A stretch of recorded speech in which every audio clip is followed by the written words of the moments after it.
Welcome back to Hidden Power. This is a Pokemon podcast, and today we're going to be discussing humanoid Pokemon. I think this is going to be a very fun and maybe controversial topic. I'm excited to hear what everyone has to say in the comments below. My name is Dusty Go-Goat. Today I'm joined by Hoops and Hip Hop. Hello. And our guest, Fawn. Hi, Divas. I don't know where this conversation is going to go, to be quite honest, because I think there are some excellent executions of Pokemon designs that have humanoid elements, and we all accept it, and no one questions it. And there's other aspects, there's other Pokemon that I feel like just trigger a lot of people broadly. I think humanoid starter Pokemon is like maybe like a micro conversation that we could have today. But I also think it would also be fun, and I think this will happen naturally, to identify the things that maybe make a Pokemon feel a little bit less like a monster and a little bit less like a Pokemon and more like, you know, your old buddy from college, you know? Fawn, what do you think? Where do you kind of stand on human Pokemon? Humanoid Pokemon. This whole conversation circles around Incineroar, if you ask me. Sure. Because we've had Gen 1 humanoid Pokemon. But once Incineroar came out, I don't know, editor might have to take this out, it might be too vulgar, but I think like people got a little bit uncomfortable because Incineroar was low-key like a furry. Like, yeah, he has big muscles, he's tall. It's like it makes us all sort of delve into a Freudian part of our brain.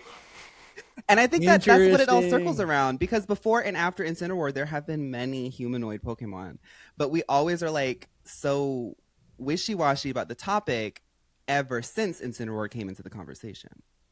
I'm just saying. It basically, so humanoid Pokemon are not a new thing, but Incineroar kind of started this trend of like, where they kind of upped the envelope a little bit in terms of like how humanoid they were becoming, I feel like. Especially with starters, which touched a nerve like even more. And so I think that's kind of why we're sort of having this conversation now and why it's such a hot topic. So it's going to be interesting to break it all down, because like no matter how you feel on the subject, whether you love humanoid Pokemon, whether you hate them, like I feel like everyone has something interesting to say with regards to this. So this is going to be a lot of fun.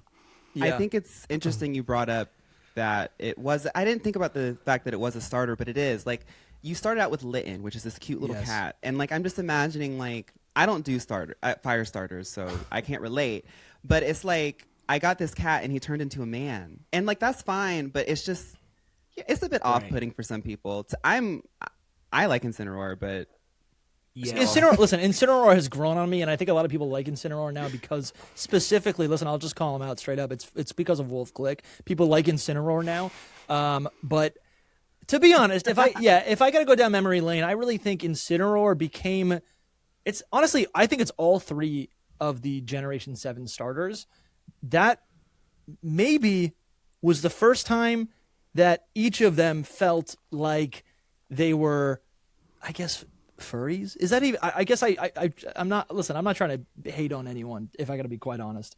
But it comes down to like a preference and a taste. And I think these three starter Pokemon, Primarina, Decidueye, and Incineroar, all feel like, to me, Jobmon, you know? And I think at a glance, because when you break them down, I actually don't think they are as humanoid as they seem when they're grouped together. Yeah, does that make sense? When you see them all together, I think what it is the starter. They carry so much expectations that when they kind of flew too close to the sun and like got a little bit too experimental for some of us. Like the whole category collapsed after the Gen 7 starters. Yes, no, that is what it is, dude. And a lot of it is expectation as well, because like, it's easier. I feel like it's easier to really dislike a Pokemon like Incineroar versus a Pokemon like Machamp, where it started as a Machop. So it's like, it was already like that. So it's like, I wasn't shocked or disappointed when it became this like humanoid thing. It is the expectation. I think it is the expectation. Fawn, you mentioned Litten, and I love Litten. I was going to pick Litten. That was going to be my starter. And when I saw the final stages, I think I backed out. I mean, since we're talking about Litten, the second stage was also atrocious to me. I'm sorry. I love Litten. Everything else, let's remix it. Let's go back. Yeah. Let's get a regional form as soon as possible. Yeah. No, I think that is what it is, especially with a starter. When you get a Pokemon, when you get a starter Pokemon, they're positioned as pets, and I think what happens is as they evolve into your, and this has always been a thing. I mean, even since, to be honest, maybe since. I mean, I don't know. Yeah, you get a starter Pokemon and it's a pet, and it's supposed to, all starter Pokemon evolve to become like trusted partners that you can rely on.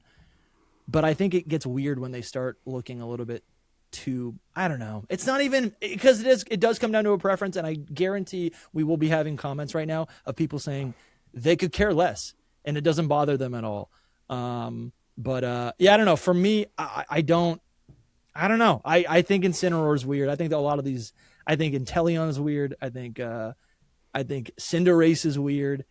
I think for some reason the Generation 9 starters don't rub me the wrong way. I actually like them a lot more than maybe Gen 6 to. Yeah, I don't know. We're gonna have to go through each one of these. We're gonna have to go through each one of these. Each one, dude. And then we got Mr. Mime from Generation 1. That's true. That's literally a clown man. I was gonna say, this is gonna be an interesting ranking because, like, Mr. Mime is as humanoid as it gets, which for me is like typically. And I don't think it's a fan favorite. The more humanoid you are, for me, usually the less I like you. Yeah. But like, what I'm kind of feeling right now is that like I might almost favor Mr. Mime over Incineroar, because Incineroar again sort of like subverts your expectation, whereas Mr. Mime is just unabashedly like, this is who I am. Like, I am a mime, deal with it. And I can respect that. So yeah, like if the category is humanoid, if the category is who's going to look the most like a human, I think Mr. Mime does it. Well, we're already getting into it. Yeah, we better like just get into it. We're gonna. Well, listen, I guess I wanted to bring also up that in Generation 2 with the introduction of like breeding and eggs in Pokemon, like there is an egg group called human-like, which is pretty weird. And I also wanted to bring up that there are dex entries that depict, and granted, dex entries they are biased. They can be in. I guess incorrect. They can be like unreliable, like sources. But there are tales of Pokemon being created because of, I guess like either a human turns into a Pokemon. I'm trying to remember exactly what the dex entries are. But it gets a little freaky. There's that, but then there's also the whole Sinnoh folk story about humans and Pokemon were once so similar that they married each other and they ate dinner at the same table. So, I mean, there's legit lore as to why. All I'm like saying is, I know a few people who would love to have dinner with Incineroar. Yeah, absolutely. I don't doubt it. I guess this is I'm trying to have an open mind, because I really think that. Yeah, bro. If we're trying to talk about like lore, if we're trying to talk about the Pokemon world, I do think like if Pokemon are organic creatures or like whatever, like natural creatures, and humans are natural creatures, like just like how humans are animals, right? Like biologically, it's like, where do humans and Pokemon like I never connect thought about that, but that's and originate true. from on the evolutionary like tree, you know? Yeah. So I think it's like, it's funny and weird, and there can be, a lot of this is really just in good faith. Like none of this is just, positive or negative. None of this is that serious. But, when it comes down to like what we prefer in our Pokemon, I guess it can just be like a little, off-putting when something looks a little bit too much like a human. And can I be honest with you guys? We gotta wait until 2027 to get our hands on Winds and Waves. But in the meantime, I've been collecting a lot of Pokemon cards. This episode is brought to you by our friends, Awesome CCG. It's my local card shop, and they want to give Hidden Power listeners 5% off all regularly marked products. And we're always doing timelines for the upcoming Pokemon games, but I gotta be honest, the TCG roadmap right now is just as exciting. The Zygarde themed set, Perfect Order, is out right now. I actually pulled this Mega Skarmory EX and 3 Chien-Pao cards. But the next big English set is Chaos Rising, and that is dropping on May 22nd. This is going to feature a ton of chase cards like Mega Greninja EX, Mega Floette EX. Actually, if you're in New England, you can get this set right now. Like literally right now. Awesome CCG is a pre-release store. They're allowed to sell this new set early, but that's only if you visit them in person at one of their store locations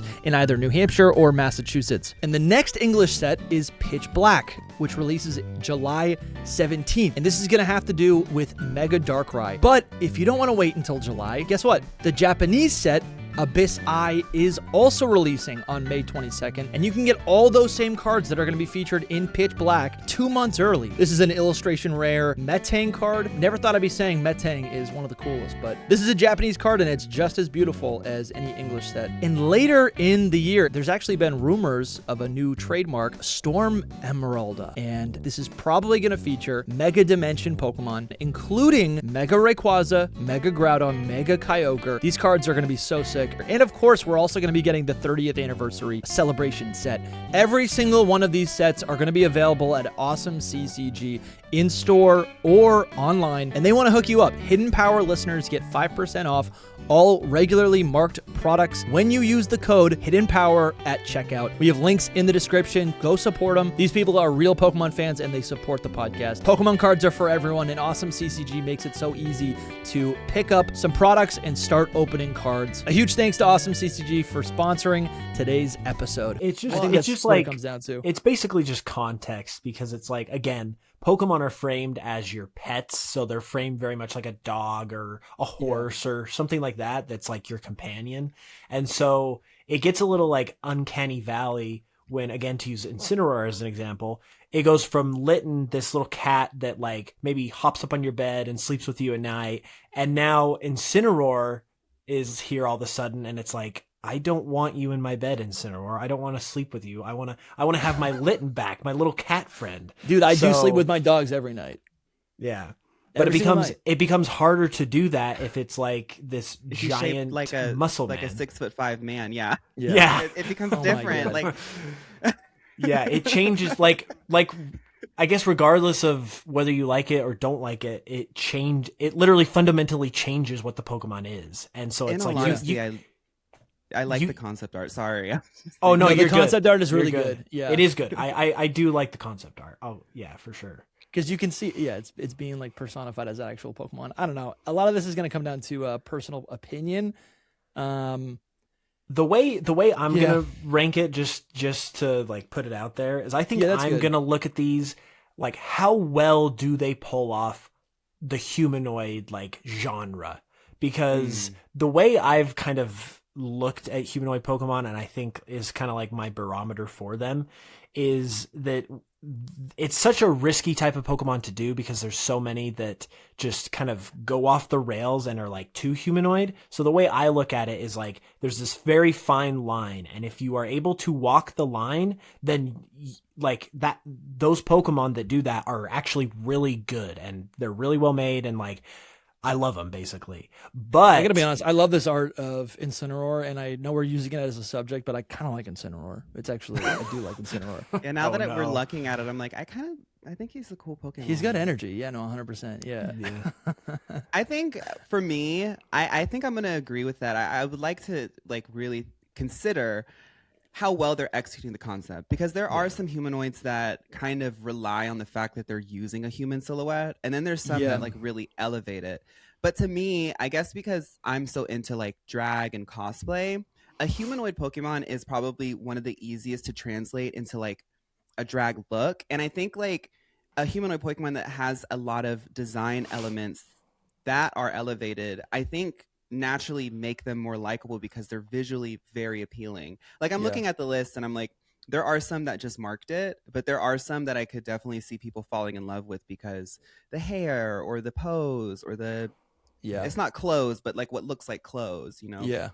Basically, they're like if they pull it off, they do a great job. But if they don't, then they're usually like terrible. There's no like There's usually not a middle ground like, oh, this is average. It's like they either pull it off great or they pull it off really poorly. That's kind of how I look at it. You know what's crazy? I think I'm looking at most of these Pokemon on this list, and I don't think I'm actually triggered by really any of them. I think is the video over? I think I've just kind of like I've like lived with these Pokemon for so long that I'm like, none of these are really honestly a problem. They're actually all okay. I guess we're done. Listen, I think we might surprise each other. We came into this kind of hot. All right, let's start with the Kadabra line. Abra, Kadabra, Alakazam. Where are we putting these sweet little babies? I think, not a lot of Pokemon. Machamp's line is right next after Abracadabra, Alakazam. As much as I don't like to run these Pokemon, and Abra is always doing that little teleport gimmick, like 30 years down the line. Like I'm so girl, put it down. But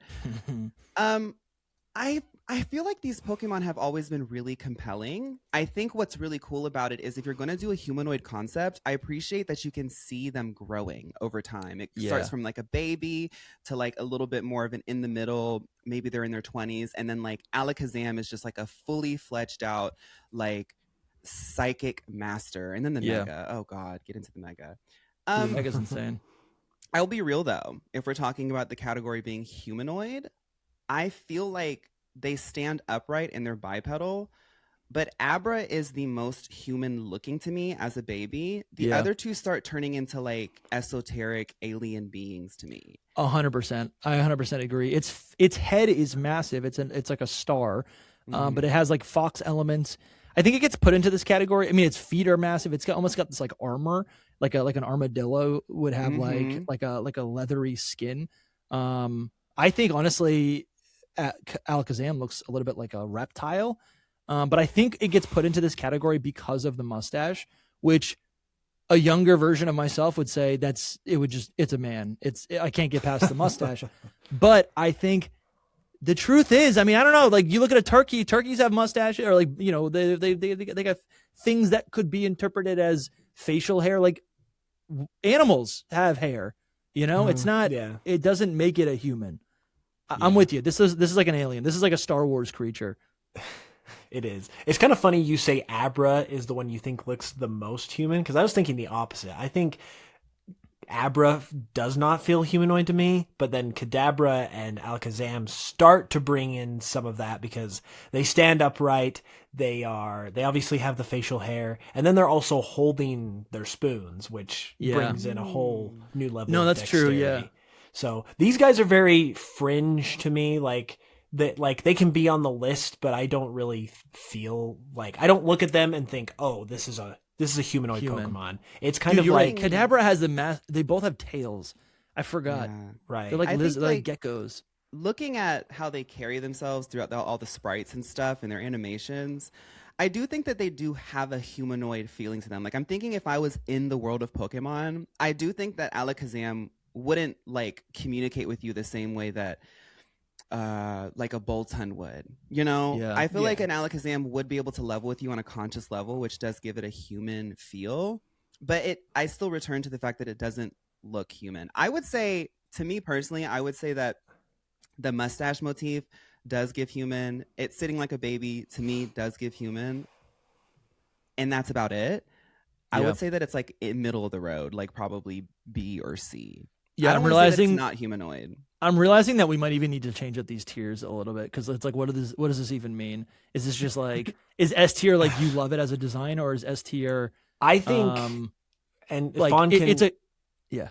I was just gonna say Fawn can disagree if he sees it differently, but I would personally coming in, I'm thinking like, how well does the Pokemon pull off the idea of humanoid? So like Alakazam, for instance, I would actually agree B tier, because it's like it has human elements that I think it pulls off pretty well, but it's not like, ooh, I love this Pokemon. Like it's a masterpiece of design. It's kind of just like average in that way. I can go with that. And honestly, I do think that the baby version Abra does have like a silhouette that feels like the baby Pokemon. Yeah. So I think I'm attributing it to like the likes of like Smoochum and stuff. But after you bring that up, and I do see like there's no mustache, there's no spoons, there's like less human stuff in it. It looks more like an animal. I think that I would want to knock Abra down one rank. I have to agree with you, Hoops. But I don't think that any of them really give like human core. So I would say Abra's like C. Wait, is S tier like it is a perfect execution of the design, or is S tier it is a man? S tier, like what do we do? Like, I guess I'm confused by the ranking. Like to me, yeah. S tier would be perfect execution. Okay, Yeah. Great. Like it walks the F line. tier is it's horrible, but yeah, F tier is just it's a man. okay. Right. Yeah. Okay. All right, that sounds so. Alakazam, I'm gonna put it in B tier. Oh yeah, fun. So where are you putting these? I want to put Abra in C. Okay. I'm okay with the other two because they kind of feel more or less the same, even when they evolve. See, I mean, I would actually put them higher. I think on this ranking, like I think they pull it off. I'd probably put them in A tier. To be honest, I debated. I don't even know if they're humans. I don't even know if they're humanoid. I might even put them in that category. I debated A tier for Alakazam because I do like Alakazam a lot, but one thing I hate in Pokemon is when they hold objects. That typically is like a huge red flag for me. They're not a terrible offender, probably just because they're Gen 1 and they get a pass, to be honest. But that does kind of like factor in a little bit, I would say, because like they're relying on the props. Yeah, and it's just like, is every Alakazam or Kadabra like that you see just like in the forest? It's just gonna have a spoon. Like they're all gonna be uniform that way. Like I love in Pokopia how like there's a new Tinkatuff or Tinkaton form where it builds a different type of weapon. A lot of these Pokemon that hold items, and I'm sure there's like episodes in the anime that kind of explore this, but like in the games, the way it should be is that like it is possible for a Kadabra, if there's no spoon, that it can pick up a staff. It can pick up a stick. Oh yeah. To harness its powers differently, Like That'd be a perfect regional. Is if they just had different things that they did magic tricks with, like a hat. Yeah. Sure. Yeah, so, that would be cool. Honestly, dude, I might even put this in S tier because I don't even think it's a human. I don't even think it's humanoid at all. I think they have so many other elements to them that they are just do not even feel like a. They are not a. It doesn't cross my mind. I'm literally using a Kadabra right now, and go. As we are talking about it more and more, I feel like because Machamp is coming up next, and that is very humanoid. And like I'm really starting to notice that Kadabra kind of with the psychic typing in itself was like twisting our minds into making us believe that it's human. But the more I look at it, I'm like, if I saw this thing in my apartment right now, I'd be like, this is not from my planet. This is not human. Totally. I think we have to knock them down a bit. But you're knocking them down like you don't like them? Is that what you're saying?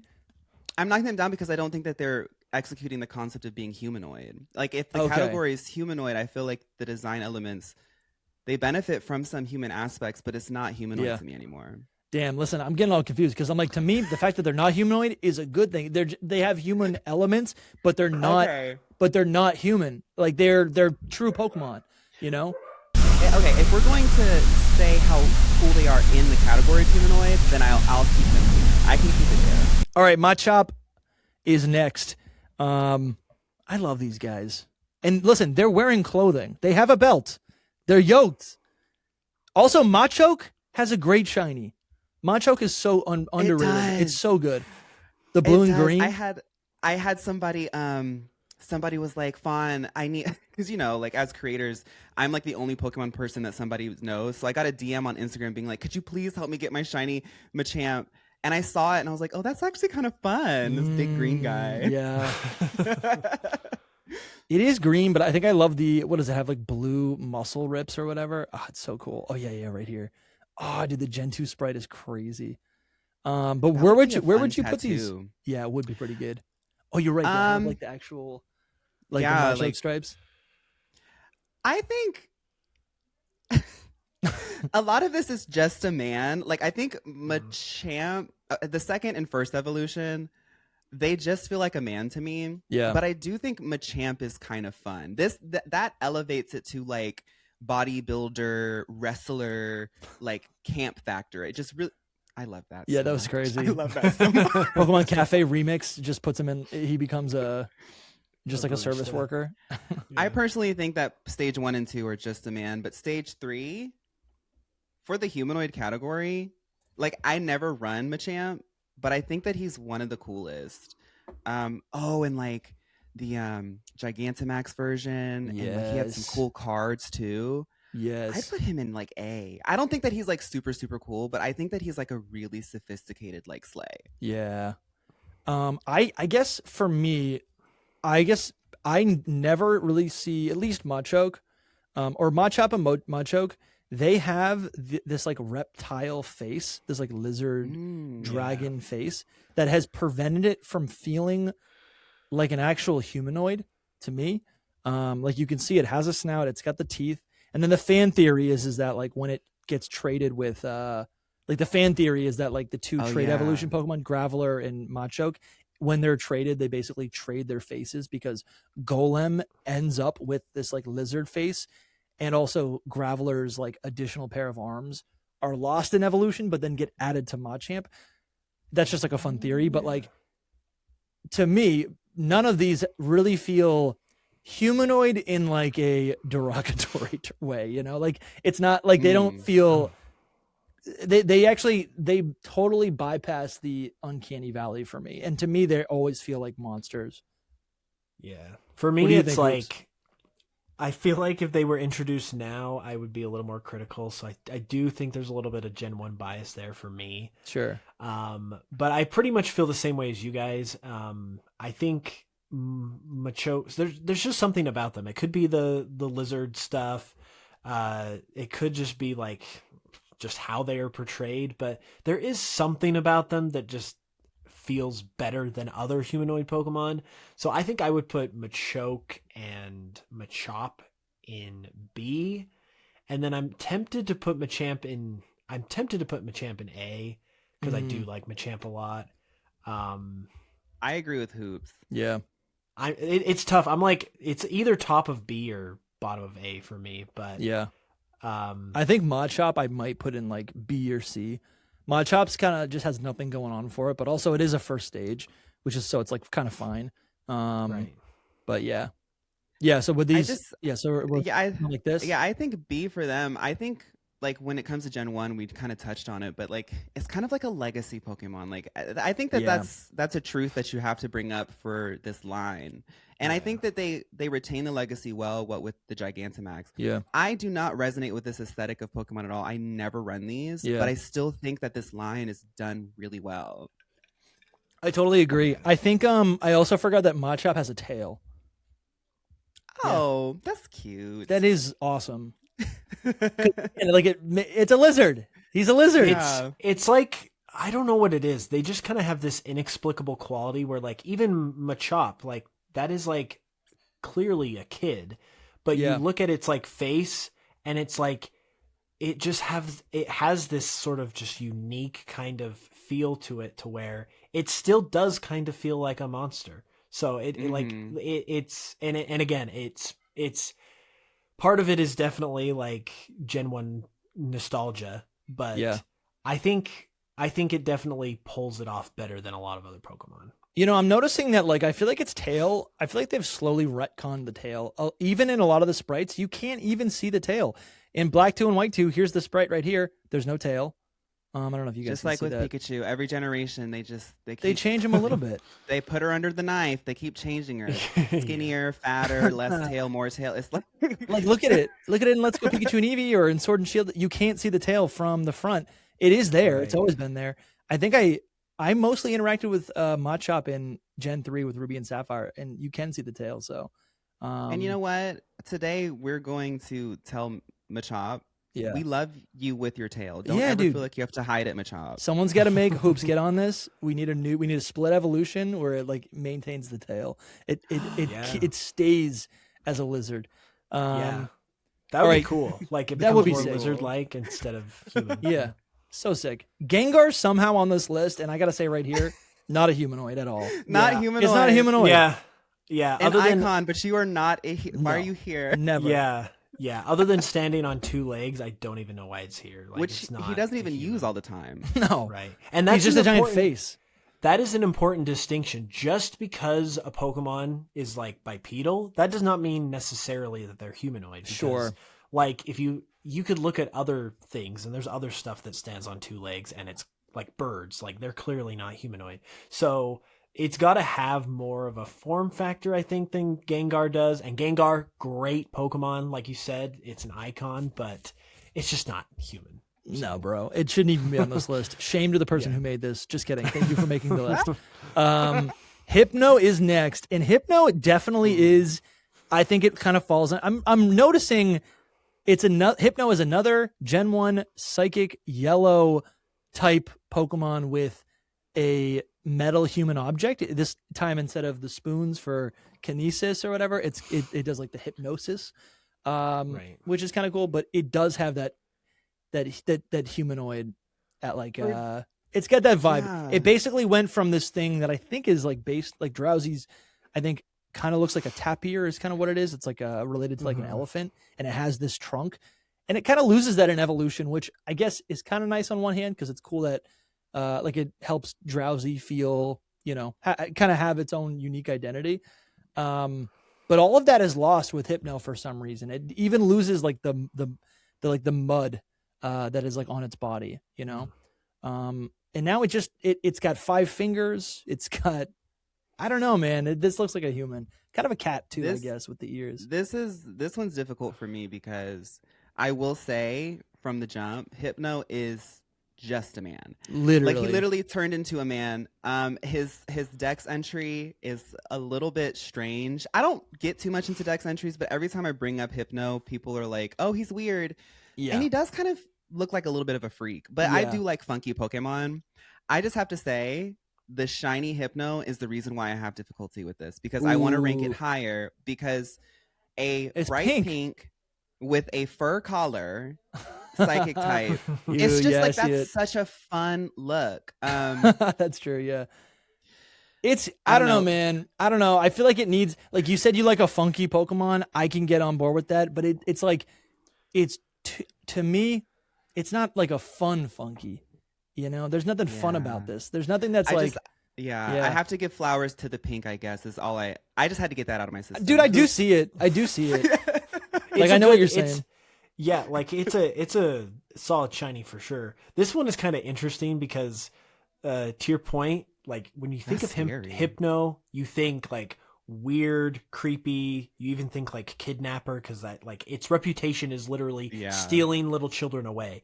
But the more that I think about it, I think I'm actually, and this is weird to say, but I think I actually would rank it higher for that like fact about it, that it's like this creepy kidnapper Pokemon because you're on thin ice. This is your second week on the podcast. Let me explain my logic.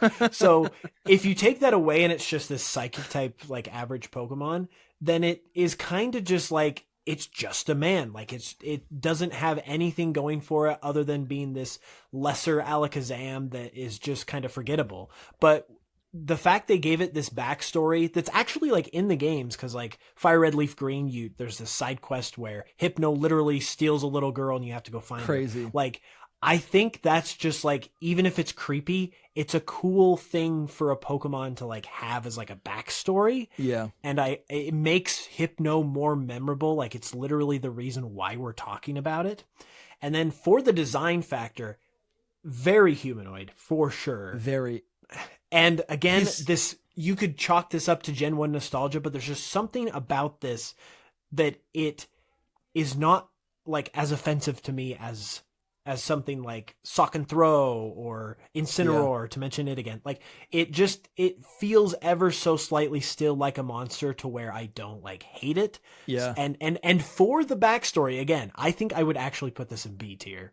Because I just think it's got something unique going for it, and I can appreciate it. I respect that. I think that there should be something to be said about a Gen 1 Pokemon that is able to still tell its story in 2026 where people don't read anymore. So Yeah, it's like true.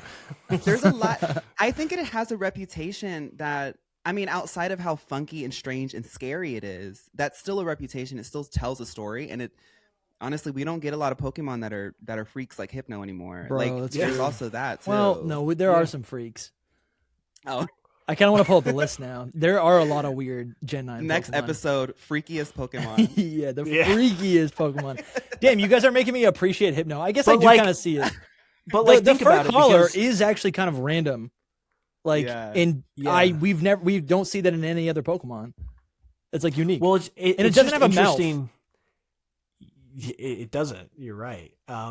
It's just an interesting Pokemon because there's so many Pokemon that are just, they are what they are and they're the type that they are, and like they don't have anything more to them. But Hypno, even if it's creepy, it does have something more to it, and it's like you said, Fawn, there's not a lot of creepy Pokemon that are like intentionally creepy, especially now, because I feel like they don't really want to go that route as much. So it's cool to have a Pokemon that is just a creep. Dude, as weird as it is to say. No, I see it. All right, we're going B tier. B. I don't think any of us would want to hang out with Hypno, but if No. we're talking about its design, I think it's B. Okay, Yeah. here we go. I'll go B. For some reason, Gholdengo and the next two Pokemon are kind of out of order, but we got Gholdengo next. And to be honest, I've come around on Gholdengo. It took 4 years, but I kind of like Gholdengo now. Stop. Hater. Listen, let's let the guests talk, and then Hoops, I would love to hear what you have to say because Okay. you're gonna get me back on the other side.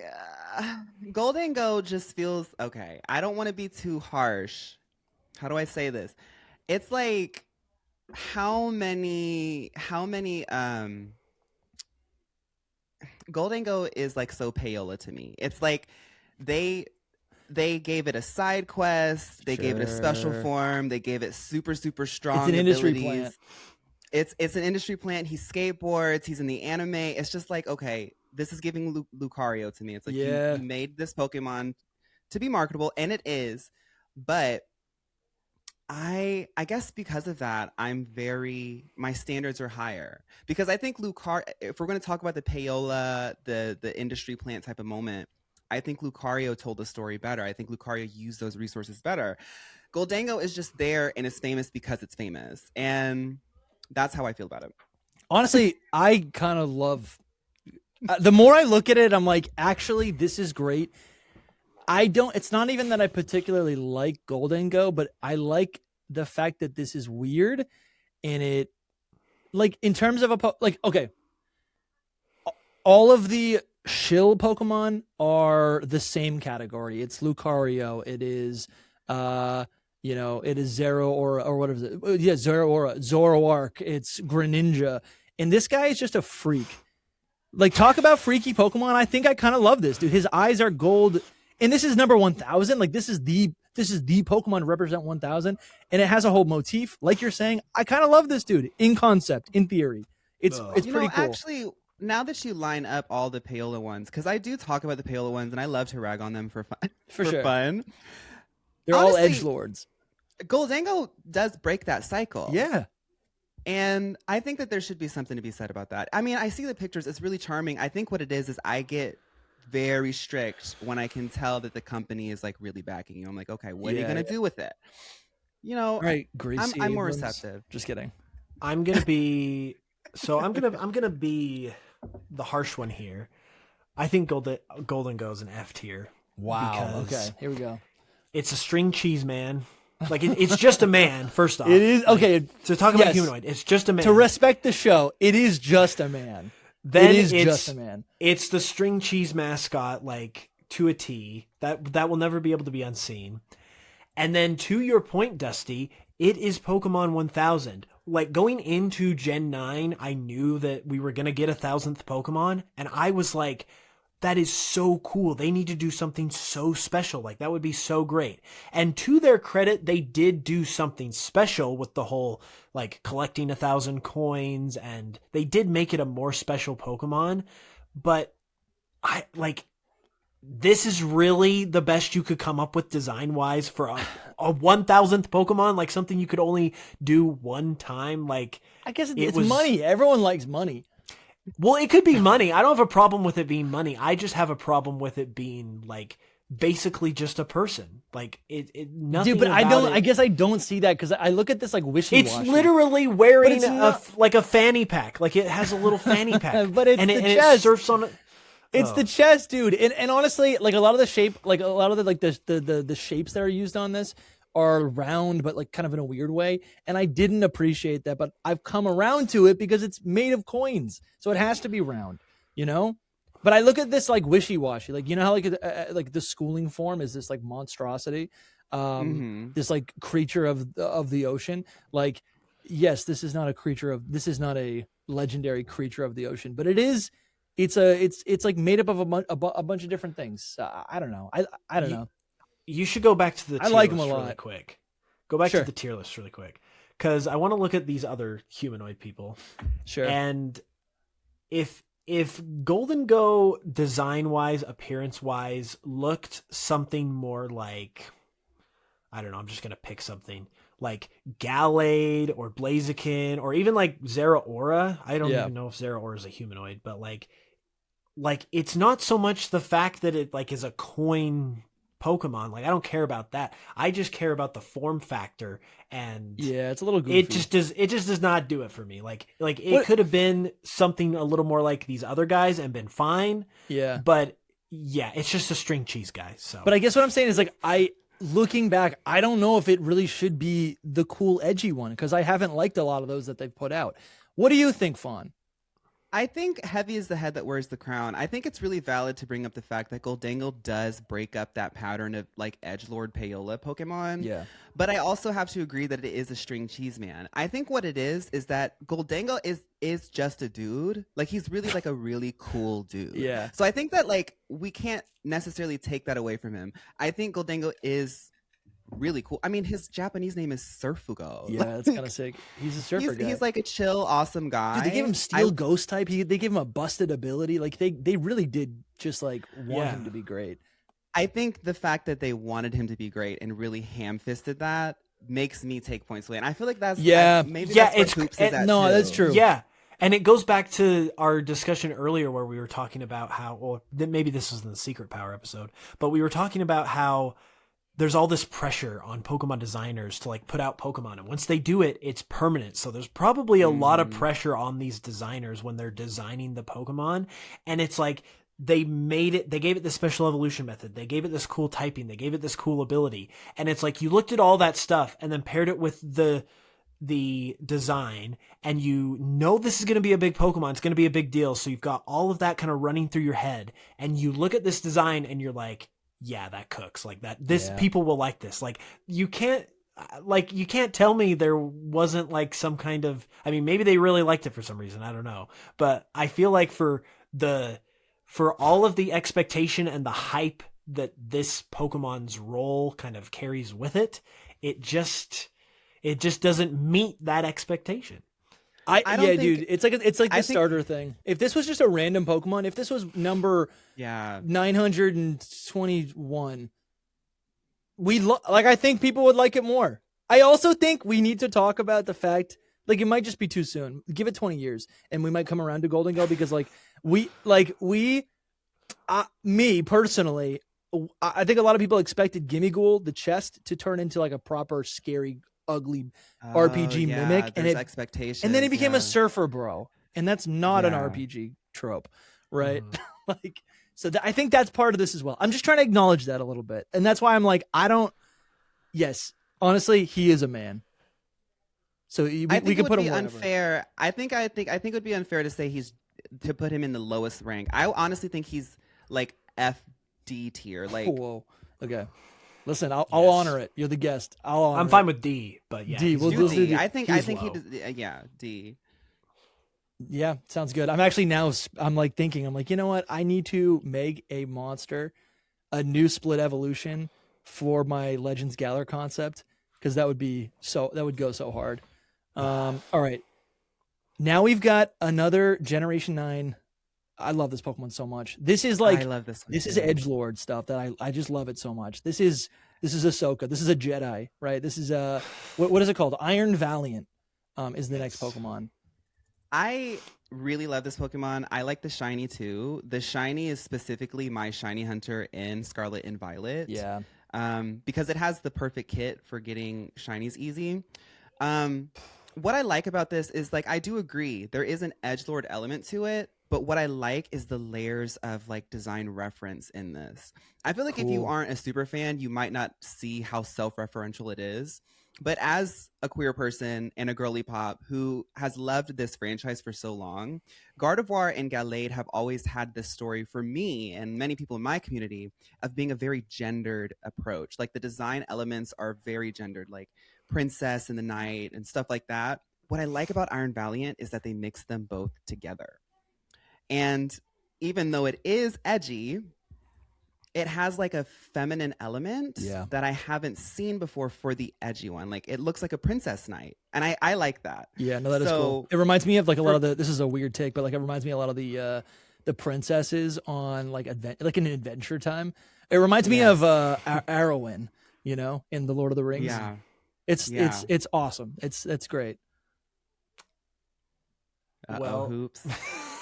I don't hate this Pokemon, but I don't really have like an attachment to it either. Okay. And I think part of that reason is because I played Scarlet version, so I didn't see it in game. And then with the future Paradox Pokemon as a whole, while there's some that I like better than others, I, in general, don't really like how they basically were just robots versus obviously the past Paradoxes were. I mean, they had their theme too. They were like dinosaur. I mean, they're not just stuff, robots, but they like changed it up a little bit versus like it feels like the designs are more drastic with the future Paradox. Yeah, they are, and the future Paradoxes kind of just feel like they become like metal for the most part. So this one, but that is an aesthetic that I think is underappreciated. Yeah, it can work. It can work in certain aspects. I will say that. What I do like though is something that Fawn mentioned, how it like combines Gallade and Gardevoir. Like that's super cool. Yeah. But I have to agree. And it has a double-sided lightsaber like Darth Maul. Yeah, that's insane. I actually didn't like a lot of the future Paradoxes either, and I look past it for Iron Valiant because I just find it so cool that they did that for Gardevoir. I have to agree though, like the robot thing doesn't make sense to me. I know that there's more to it than just that, and I know that like they're referencing, you know, lore or whatever, but from the design elements, I found, this is just digression, I found that the Paradoxes that were like more dinosaur felt more believable. Yeah. Because I was like, this is in the past, this feels like primordial, this feels like they evolved from it. Whereas like, I don't really see how Pokemon would eventually evolve into robots and cyborgs. Right. I'll accept it, but I'm like, I can't see like a credible like theory behind it. I think but it's all sci-fi, right? It's like how we talk about like you know AI nowadays, right? It's like, oh, it's going to replace the humans. It's just like it is I don't know what you would call it, but it's just an idea, right? That's exemplified in like as a sci-fi trope. So it's and they're also paradoxes. It's not supposed to make sense, but that's true. We could go, and it's funny because it's like with the whole paradox thing, I really like that they went for that angle of like, because people when they think, I think there's like a misconception that when you hear the word paradox, you think like time travel because like there's like time paradoxes, and so people just like default to that, and that's kind of true, but literally the definition of a paradox is something that exists that shouldn't exist, but it exists anyway. Like it doesn't make then that's sense. super fun. That's the point. And like that's kind of the theme of a lot of these is that they shouldn't exist, but they're somehow still here, which is really cool. And it's funny that like the reason why people don't like them as much a lot of the time is because they're confusing, even though that's the point. Yeah. You know? And I'm going to propose it. Y'all can talk me down. I think Iron Valiant should be an S. Yeah, I'm with you. It's S tier. I think in our actual generational tier list, we did put it in S tier, I think it's great, and I think it also gets a pass as a humanoid because it's a robot. I'm like, it's a robot. Also, it's a robot. I don't know. And it's got all these other additional things to it. It's crazy. I don't know if we're doing averages or anything like that. No, for the record, I would put it in C tier. It's kind of just like I don't hate it, but I just, like I said, I don't have the attachment to it. Yeah. Put it down to A, so we can. I think we should reflect all opinions. Okay. I think that weighs it down to A. All right, that sounds good. I'll remember that. I'll bump one of yours up next time. Thank you. This is good. I'll remember that. That's fair. All right, we get Hitmon. Should we get the Hitmon? I guess that's the Hitmon line now. So Tyrogue, Hitmonchan, Hitmonlee, and Hitmontop. It's funny because it's like only in retrospect do these really seem like humanoid Pokemon. Again, I think even though Hitmonchan has like a little skirt, shoes, boxing gloves, I still think its face is so weird. Like it's not humanoid at all, that it does prevent it from feeling like a humanoid, or it prevents it from feeling. It makes I think it reinforces that it's a monster. And same thing with Hitmonlee. Hitmonlee has no head. It's just a face with arms. Yeah, so I think they get a pass. Hitmonchan is so funny. I've been thinking about this, like specifically Hitmonchan, ever since this idea of this tier list came up. Because if Hitmonchan came out today, I can almost like guarantee that I would hate it. Like I would say F tier. It's literally got boxing gloves. It's wearing a skirt. It's got shoes. Like that's everything I hate in a Pokemon. But again, that Gen 1 nostalgia is a powerful drug. I don't know what it is. It's weird. I think it goes to what you're saying. Like it just has this weird face. It has this weird like body shape to where, despite all of that, like wearing clothes and the whole thing, like it somehow still kind of feels like a monster and not like just a man. So I think I'll be fair to like I'll still be critical of it and like be consistent, and I'll probably put it in like C tier. But like I don't hate it, despite it being like the image of everything I hate, which is really weird. I feel like this is going to sound really harsh, but I have tried so hard to like the Hitmon line. I've tried really, really hard to like the Hitmon line. And I just feel like the Hitmon line did nothing but make the fighting type have an uphill battle for the rest of the franchise's history. Bro, what? Dude, the bars are crazy.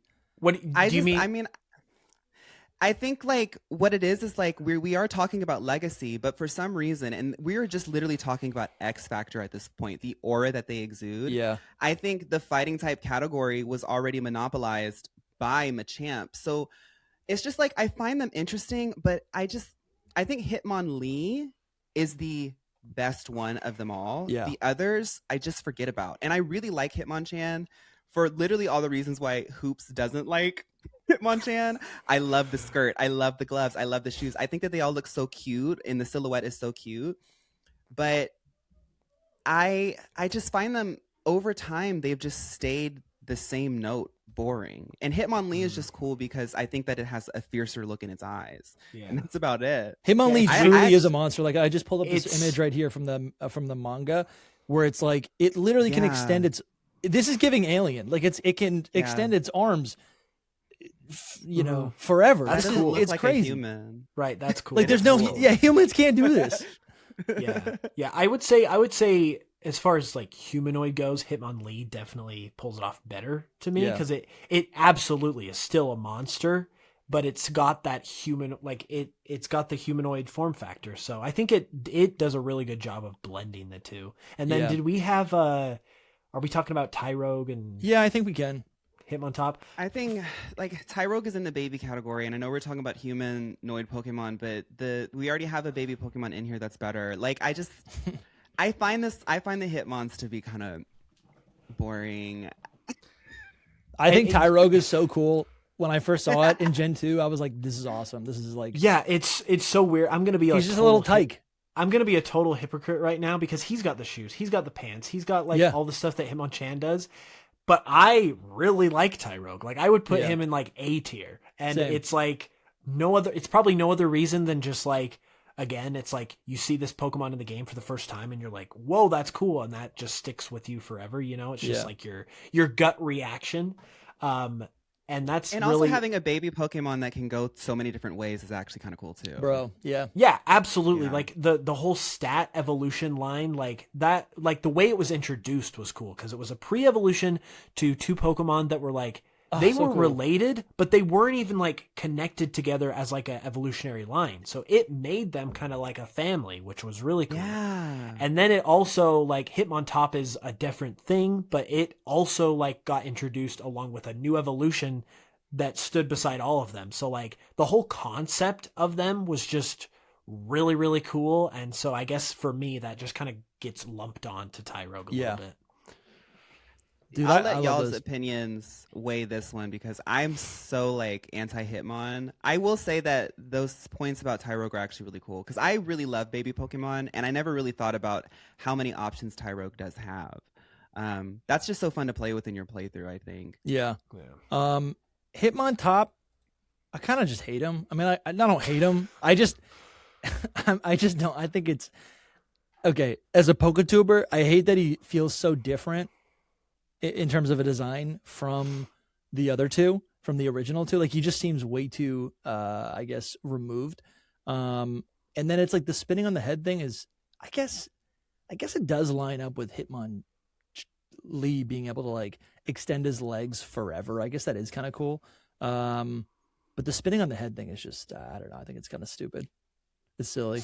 So I think Hitmontop does not look as good in the modern games as he does in the 2D games. Yeah, that's fair. Because I want you to scroll down to like his like Gen 2, Let's do Gen it. 3 era sprite. He's definitely lost the luster once we went to 3D. Yeah, because he looks so cool there. Like he looks No, it's cool. true. Oh my god. Yeah. He's And then, like, angry. even look at his Yeah. look at his go up to his like actual Sugimori art again. Like this dynamic pose of him upside down. Like Yeah. I He's can using remember- his arms. I can remember like thinking when I first saw this Pokemon, like it's upside down and it spins on its head. Like I thought that was so cool and unique and different. Yeah. And that really like fostered a love for this Pokemon for me to where, again, I would put this in A tier. Like I really like Hitmontop, but I will concede that like once they flipped him right side up and made him stand on two legs and he like does this weird little jig when he's like in battle for his idle animation, he goes like this. Yeah. He's like, I think they're trying to make him look capoeira, but he Yeah. started out as a top. So it's like right. he's like now trying to do both. Yeah, Dude, this he kinda- art is actually stunning. Like the fact that It kinda- actually is, yeah. well, the kinda- tail. So it's upside down, but like the tail, which I forgot he had a tail, is the same length and shape as the arms, and it almost looks like it's like no matter what limb he's on, Yeah. he can still move like with an agility. He's like a monkey, you know. Yeah. It's kind of like Apom in that way. Yeah, he's lost. This is some actually of his- pretty good. This is kind of He's amazing. lost I some kinda of his love this. luster in recent years, but like right out of the gate, like I loved Hitmontop. Yeah, I thought he was so cool. like they make his arms look like feet. Like Mm-hmm. I don't know. That's actually kind of sick. I kind of love Hitmontop in that way. But Yeah. he lost the aura. All right, so I guess in terms of like a humanoid or whatever, yeah, I think Tyrogue's pretty great. I think Tyrogue feels like a little monster. And again, I think there's room for humanoid Pokemon on a fighting type. I think I give a lot more leniency to these Pokemon because they are a fighting type. They're supposed to reflect fighting styles, which are things that originate from humans. So I guess I kind of like that. Hitmonlee, honestly, I'm going to put it also probably an S tier because if it's not an S tier, it's not a human. I think this is how I'm looking at it. It's like you got not a human, you got, and then we can rank these based on like whether or not they're whatever humanoid. But then it's like if you're an alien, if you're like a monster, I think you're just gonna go straight to S tier for me. Hitmonchan, I'm with you. I'm probably gonna put it in B tier. Same thing with Hitmontop. Hitmonchan is honestly overrated. He's only cool because he has the elemental punches, but it's like he Everybody kind of has that now. I know exactly. That's what I'm saying. Like Hitmonlee actually has an identity, which is kind of sick. And you know, the only thing bigger than this is how much we appreciate all the support that we get on this podcast week in and week out, month to month. You guys really show up to make all of you who are supporting really make this show possible. So thank you so much. And I want to give a shout out to our producers of this podcast. We've got At Mythical tier, Cornet Highlander, NMT Arts, SEH Art Gold, Nathan Shorter, Louis Gervais, Jen Renegade, Chief Keith, The Real Pokegod, Steven 3338, the Pokekiddo 1, as well as Zun or Zon, Father Dagda, Duke Norton, Ball Guy, Tyler Lowe 15, and Ryan. Thank you guys so much. All of those names are at the Mythical tier, and we also have to give a big shout out to our Game Freak Inc. supporters on YouTube as well as on Patreon, Bramtastic and Young Smokey a second time, because this man just can't get enough. He's really got he's flexing on all of us, and he really he's appreciated. You're all appreciated. We love you guys so much. If you guys want to get in on the action and have your name read on the show as a producer, you can head over to the link in the description, either on Patreon or YouTube, whatever your preference is. Mythical tier or higher gets you one of these producer credits, and you can actually pay annually. That's a feature on Patreon to actually get a pretty big discount, a 20% discount on any of the memberships that you sign up for. If you want to maybe just get in on the ground level as a legendary tier member, I mean, these are our ground troops. These are our unknowns. This is the bulk of the community. $5 a month gets you 4 bonus monthly podcasts. That's a whole podcast every single week. We usually post those on Mondays. And it also gets you access to the Discord. That's where all of the stuff is happening. When the conversation's over on the podcast, there's conversations in the Discord. There's over 500 people in there. And we're honestly we're building up the Discord. We have started to implement a lot of. This isn't the time for this. Anyways, we're doing a lot of new stuff. Q&As, where we're having people decide on what kind of shows you guys want to see on the podcast going forward. We're picking up the Battle League again. We're doing movie nights again. There's a lot of really good stuff in the Discord if you're unaware. But we appreciate all of you guys. Any support that you guys do at any tier is appreciated. Thank you so much. And now back to the video. What are you thinking, Fawn, as far as your rankings of those guys? I think Tyrogue in A is like perfect. Like, now that we've discussed it, I think that there should be some merit given to the fact that Tyrogue is a baby Pokemon and a humanoid Pokemon sitting in 2 categories, doing more than some of their peers in both categories. Yeah. Hitmonlee in S is strange to me, but I do agree that it does still retain an identity. Hitmonchan has a look, but we've already discussed that Hitmonchan doesn't have a look that translates to everybody as much as I like the skirt. In Hitmontop, I do think that conceptually out the gate it was really cool, but like, being real, I don't see people picking it up anymore. I don't even remember people picking it up back then. It was a super hard Pokemon to get, so it didn't get. Yeah. People didn't get a chance to use it, really. I'm okay with that ranking. Hitmonlee in S is interesting, but I'm okay with it. Where would you put it? I mean, we're trying to give you a platform for this. I would put Hitmonlee in A. I would put Hitmonchan in D. Yeah. D. Honestly, I'm fine with that. Because I always picked Hitmonchan, but I'm like, I never liked Hitmonchan. I picked it because I'm like, it had the red gloves and it was easy to like look at it and be like, oh, it punches. The coworker of your team. Yeah. I'm like, oh, it punches. That's awesome. But I'm like, I never wanted to actually use it. So I kind of, listen, you're speaking the truth. I think I can agree with this for the most part. I think I would if it was me, I think I would swap Hitmonlee and Hitmontop. But I'm not like objecting to where they are now. And then Hitmonchan, it's like, I feel bad that it's that low. But again, it's like, we can move it to A. That's fine. It's good either way. I'm not too fussed about it. By my own criteria, it is pretty alien and weird and not that human-like. So honestly, I'll move it to A. That sounds good. We in Hidden Power fashion, I need to acknowledge the time and we need to get going. Yeah, we do. We do. All right. Mr. Mime. Oh, what do you think, Fawn? The GOAT. Mr. Mime, I think we can all love clowns. Clowns are related to drag to me. I think like Ooh, you can't be mad at a interesting. clown. Like clowns are there to literally spread joy, and Mr. Mime has always looked goofy and funky in every single game. Like Yeah. every single generation, every single art style, every single platform, engine, Mr. Mime finds some way to give us a little laugh. And You know, I think for that, Mr. Mime's like a solid B.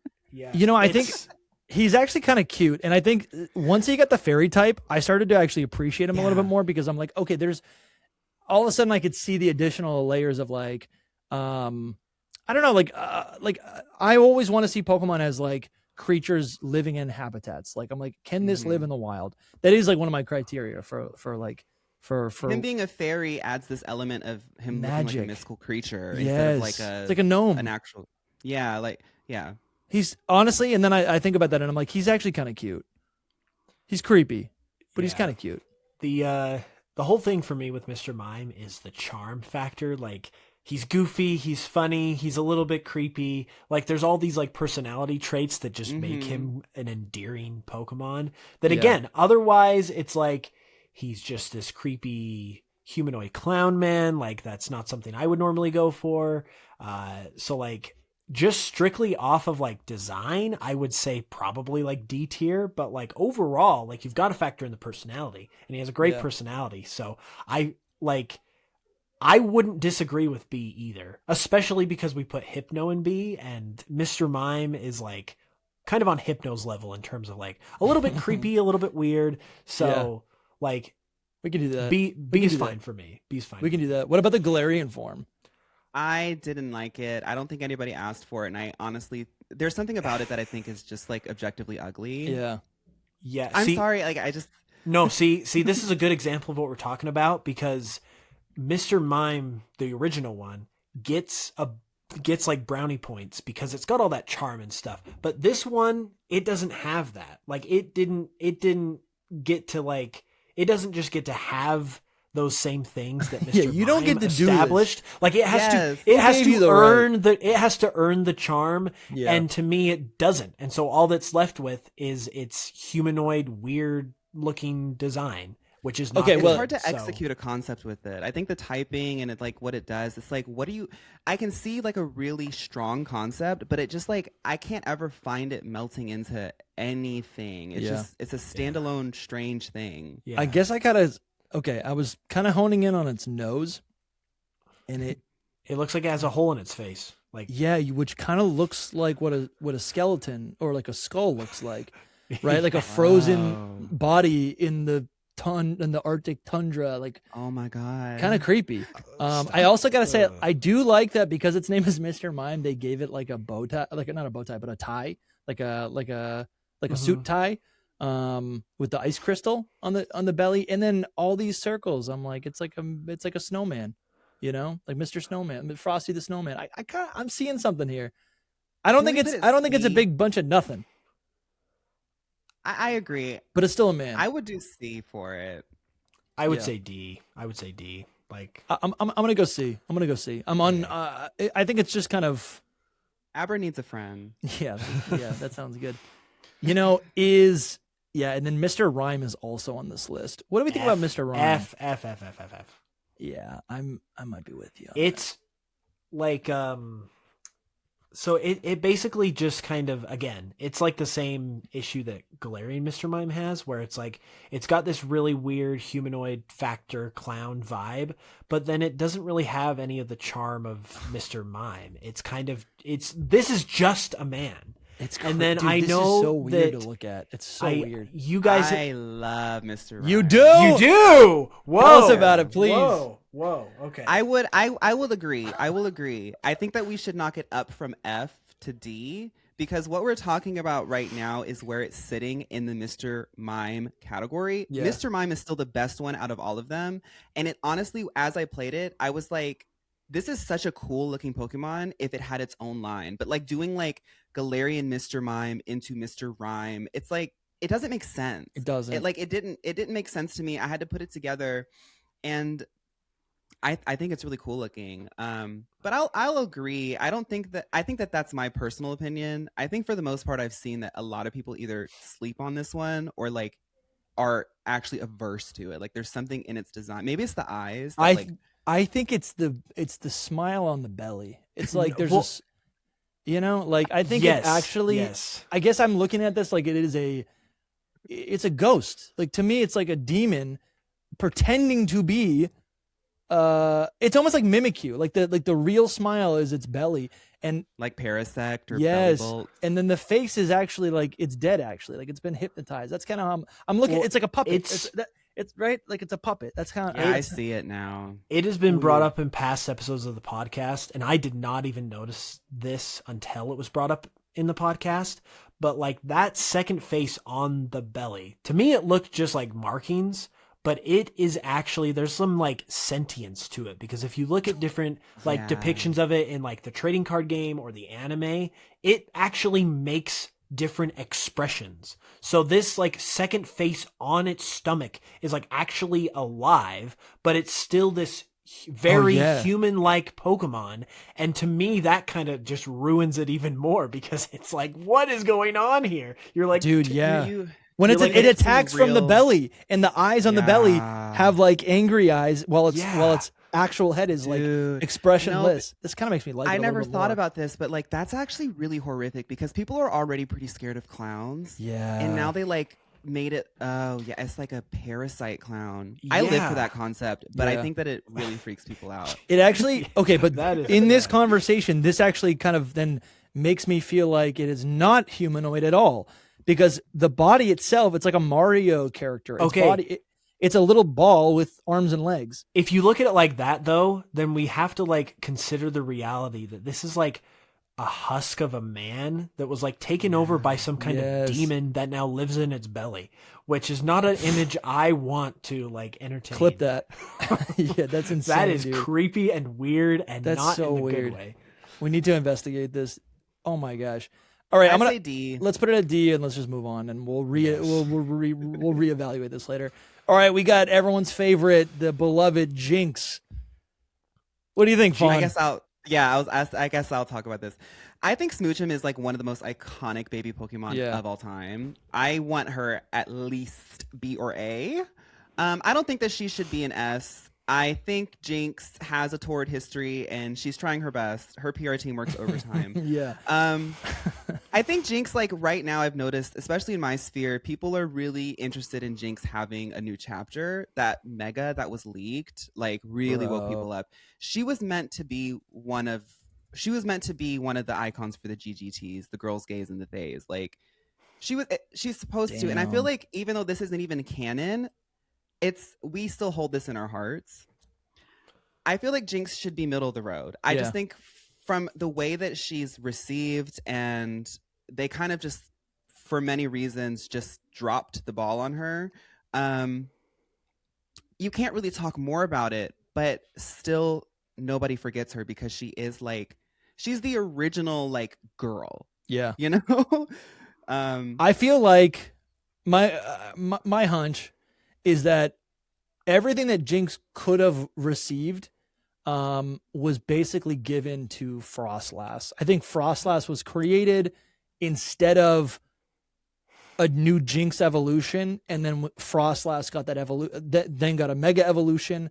Right, like the Generation 4 is when Electabuzz and Magmar kind of split away from Jynx as that like elemental trio. They replaced her. Yeah, but Frostlass is great. We got Frostlass because they're also based on the same thing as well.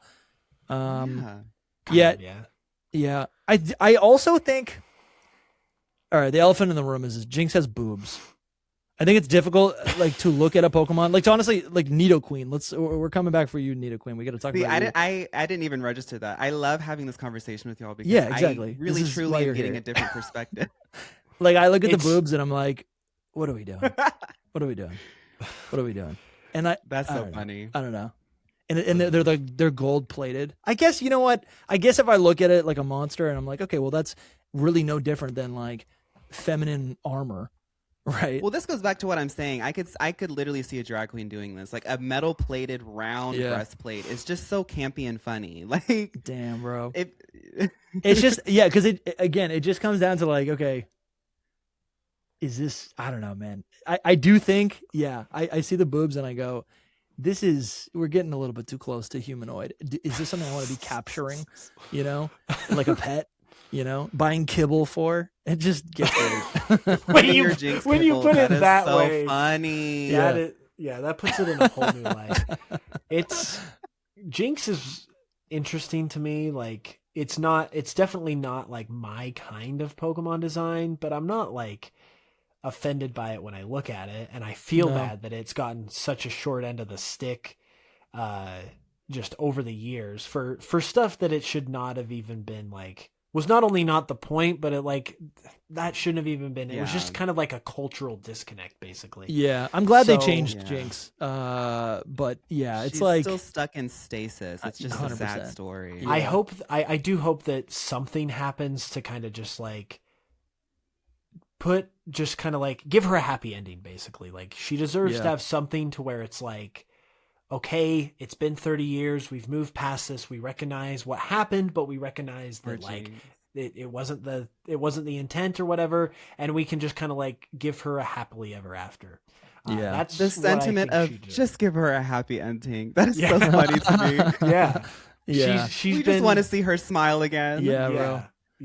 It would be cool. I would say I would not disagree if someone said like a lower tier for her, but I also don't mind putting her in like C tier. That's probably about where I think C is good for her.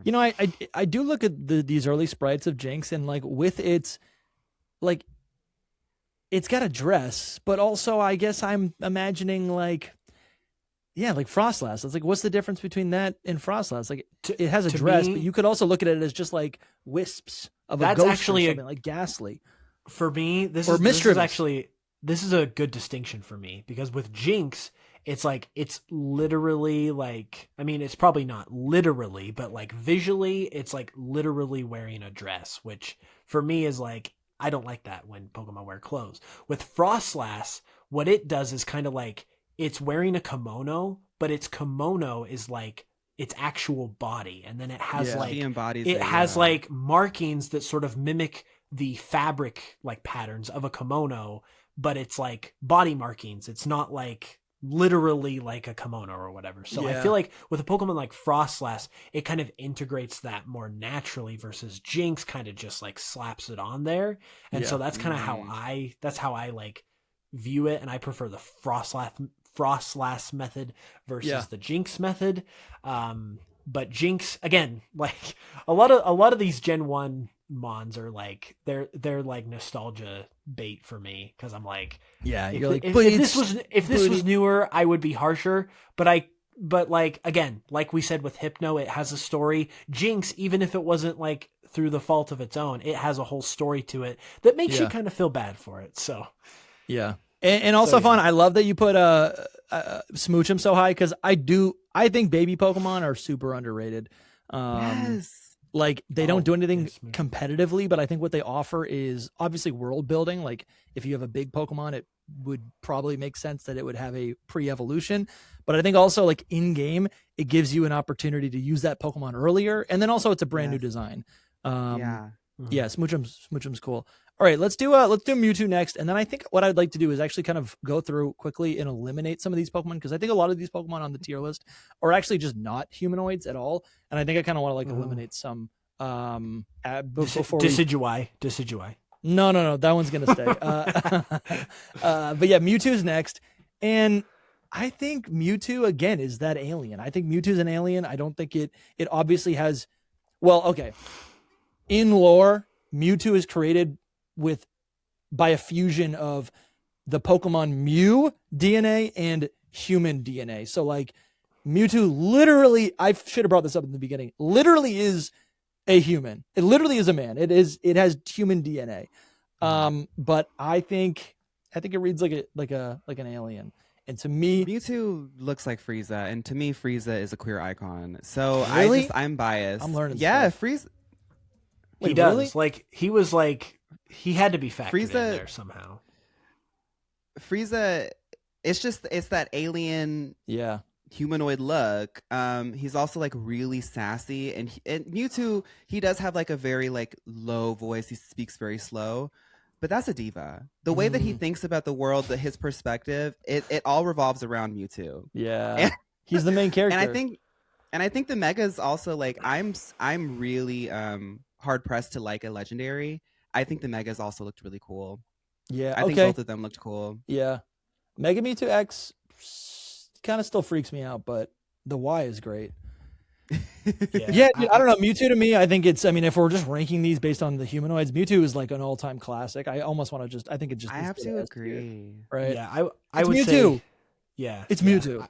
I would say A or S tier as well because it's like Mewtwo is obviously just classic. It's classic for a reason because it's like it's this super cool, powerful looking Pokemon. It just got like it had so much aura in the original games. Like you had to go find it in this secret cave after you beat like the Pokemon League, and then the movie obviously made it look like just totally insane. So there's nothing really else you can say other than like it's just classic. And like as far as the design goes, like again, if we're looking at how well it pulls off being like a humanoid type Pokemon, I think it does it really well because it you can clearly tell it's humanoid because it has this very human-like body, but at the same time you are very clearly not going to say like this is a person because it looks like it has a tail, it has weird hands, like it's got this like second neck. The brine, like, it looks totally. It looks very alien and like foreign, which helps it keep that kind of monster type vibe. So it's honestly, it's probably like one of the poster childs for like how to blend like monster and person and make it a cool Pokemon. Yeah. Because it was created in a lab, I'm actually just thinking about like Jacob Elordi as Frankenstein right now. That kind of is Mewtwo's whole thing, right? Like he's created in a lab and then it's like questioning his humanity. Trope, Damn, bro. Mewtwo's so sick. I'm just going to say he's S tier. I don't think we need to... Yeah. I think Mewtwo's a pop culture icon. Yeah. Like, he legit is. Like, no joke. Love Mewtwo. All right, let's go through some of this list and kind of get rid of some of these. I'm going to say Shiftry. Okay, let's... I think Lombre and Ludicolo, I'm going to say, are not humans. I would agree. I think Lombre has some traits because he's kind of like a Mexican farmer guy with his sombrero. But I don't think he's really that human. It's just a sombrero. Like that's just a sombrero. Right. Like he's still very like he has human traits, but I wouldn't describe him as humanoid. Yeah. If we're having a discussion on Lilligant, I would say that the original form should be taken out. 100% agree. Takes it way more humanoid. Yeah. Lilligant's kind of cool because it like doesn't even have a proper, like it doesn't actually at all have a. Yeah, like it doesn't have actually two arms and two legs. Like it's got a unique silhouette. I gotta say, I even want to take Shiftry out of here. I think Nuzleaf. Yeah. We can talk about Nuzleaf, but Nuzleaf has to stay because it has nipples. Thank you. That was the punchline I was gonna set up. That's what gets it into the conversation. But Shiftry, I would agree. You're right. Him and Jynx. I would say Mawile doesn't need to be on this list at all. Mawile is like 60% of its body is a giant like serpent. Mawile's doing the Jynx and Frostlass thing where it's like taking on this like Oni vibe, but it's using being humanoid, looking in its silhouette to like trick you. 100%. I could agree. I was gonna say Cacturn because Cacturn is a scarecrow, which is not a human. Cacturn is mimicking a scarecrow, which is something that mimics a human, but it's not any of those. Yeah, it's too many degrees of separation there, I think. Totally. So, Frostlass, speaking of which, we're taking her off the list. Icon, but it's true. Yeah. She's not it's literally it's like Ghastly. No, I think you're right. Like some of these I would concede are a little they're a little like debatable cuz like I think like Frostlass or even Lilligant, like there's obviously some human traits there. Like Frostlass is wearing a kimono, Lilligant is kind of wearing a dress, but but it pulls it off, and it makes it creates a monster out of it. Yeah, to me, it's kind of like when you think of humanoid Pokemon, you think of some of these others, like Blaziken or Mr. Mime. You don't think I don't think most people are thinking Frostlass, Lilligant. Yeah. They're kind of like an afterthought. I also think like it's cool to do Gen 1 because I've always believed that Generation 1, they are all like the sort of original base designs that every generation then iterates on.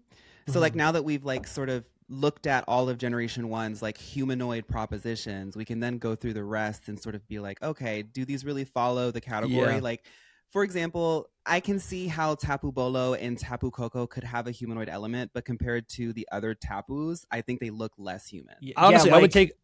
Can I just take all of the Tapus off?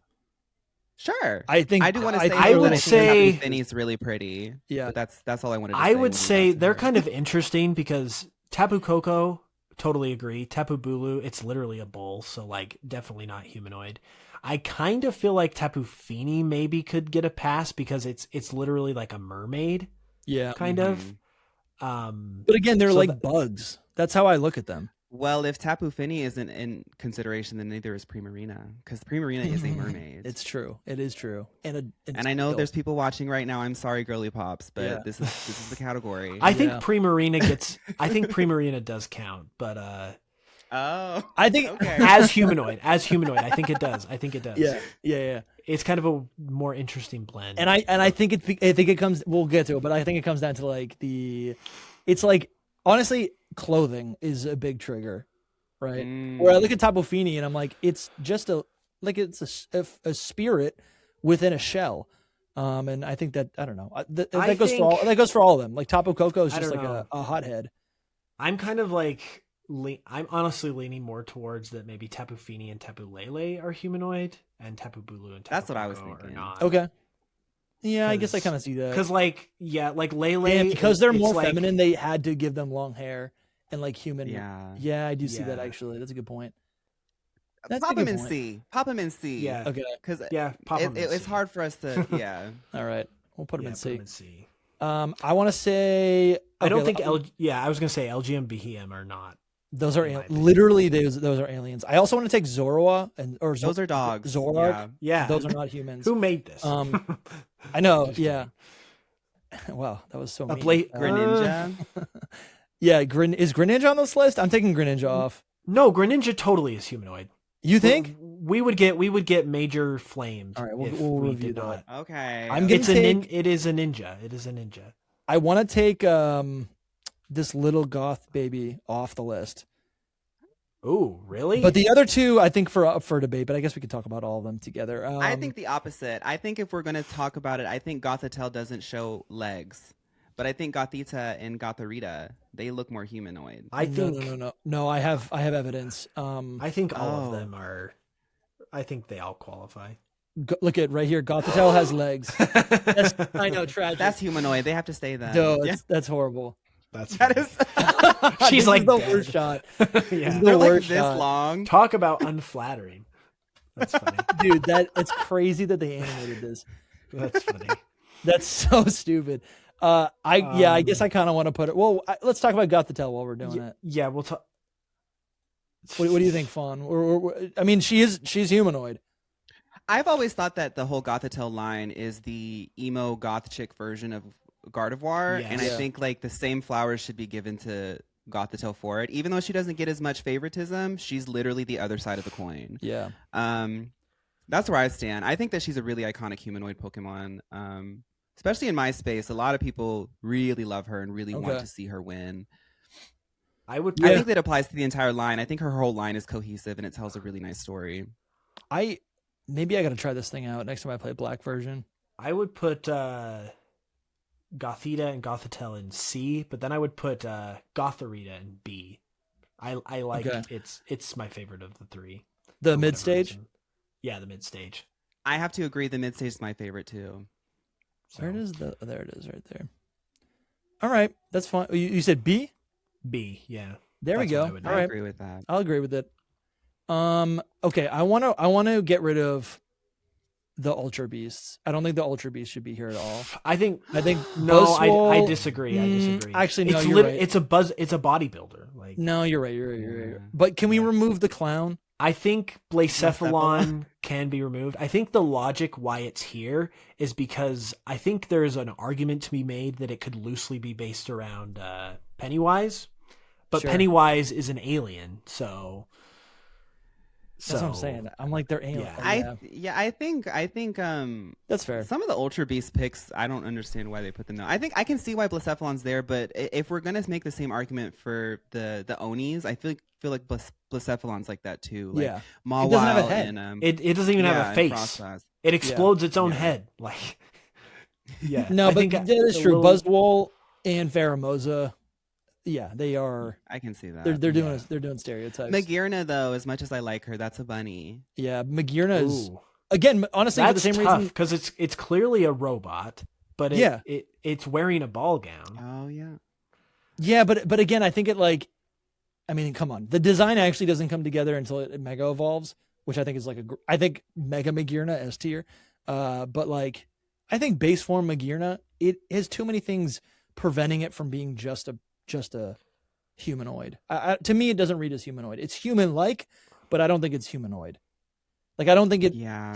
It's not a Jobmon. It doesn't have a. I don't know. It feels so different. It feels like a monster. I would remove it from the list. I would. I'm okay with that. I feel like Magearna in general has lost a lot of her luster. I feel like if anything, she'd be D or F anyway. Yeah. I love her, but nobody talks about her anymore. Dude, I love Magearna. I need to pick up Mega Dimension again just so I can get the. That's the thing that sucks is like that form is so sickening, and not a lot of people don't even know that it exists because you get it at the very, very end of the post game. Yeah. Yeah. Dude, look at this thing. It's got a crown. This thing is. I've realized I love this this genre of Pokemon where it's like this mech fighter.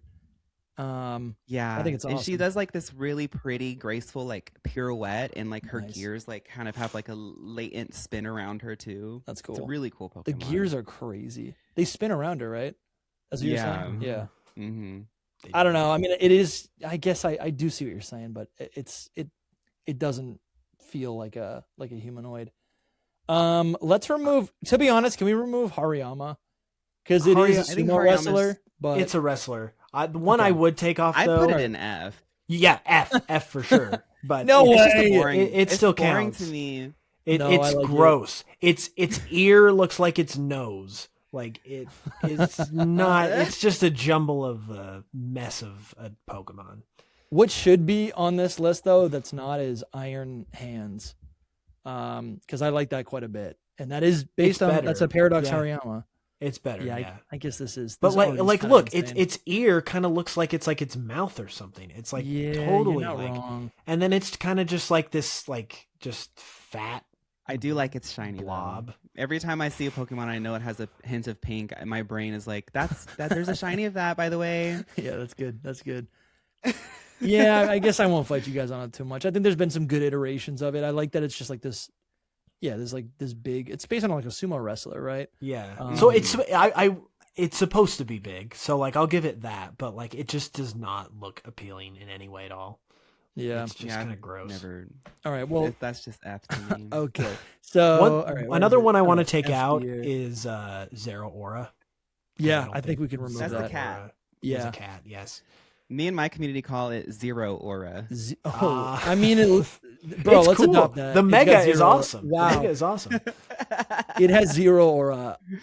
Insane. What do we think about Grimmsnarl? Because Grimmsnarl is kind of like an ogre. You know what? They are humanoid. I think we can talk about it because their whole thing, both of them, has to do with hair. And I think it's very easy to associate that with like humans. But before that, let's remove Toxtricity. Those are lizard monsters, I think. Yeah, it is kind of close. They play guitar, I guess. They play guitar, but they are lizards. Yeah. So yeah. I think like definitely there's humanoid elements to all of these, but like for the sake of the conversation, I feel like we'd be spinning in circles talking about Toxtricity. Yeah, you know, like it's a lizard. I feel like we would have ranked it low anyway. I feel like at this point we have to just be more honest about the fact that some are giving lizard that looks like human, and some are giving Pokemon that looks like human. It's like do people not know what an Argonian is? I don't know what that is. No, right? It's the lizard humanoid species from Skyrim in Oblivion. Yeah. Okay, gotcha. Yeah, like dude, this is not a human. This is a monster. That being said, rad design. So sick. Yeah. All right, and then we got Obstagoon I'm is. looking at. It's I guess literally Obstagoon based. has to be here. It's I based know. on an actual person. Yeah, and James it does have. Oh, okay. It does have an outfit. Yeah. Yeah. There's a lot. I I'm gonna say I want to take low kicks off because it's just it's a bug. yeah. I think I think Arboliva looks like a tree more than a. 100%. I'm removing Arboliva, and then Tinkaton is a fairy. It is a. I'm like, yeah, it's a fairy. Yeah. Some of these It's are not- tough, but I think it's just good to acknowledge that, like, yes, they have human traits, Yes, but again, it's like when you think human Pokemon, I don't think you're necessarily thinking Tinkaton or even Arboliva. Like Arboliva is. I'd like to put Tinkaton in D or F. What? Wait, so you don't even like it? I do like it. It's over. But Yeah, it's overrated. But you put it in F tier. I think that she does look like a.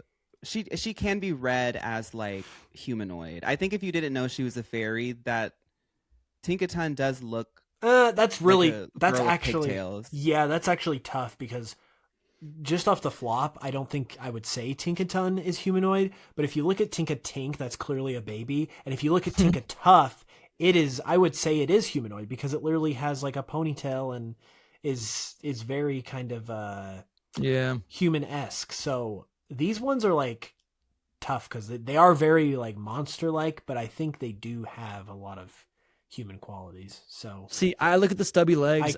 I could agree with that.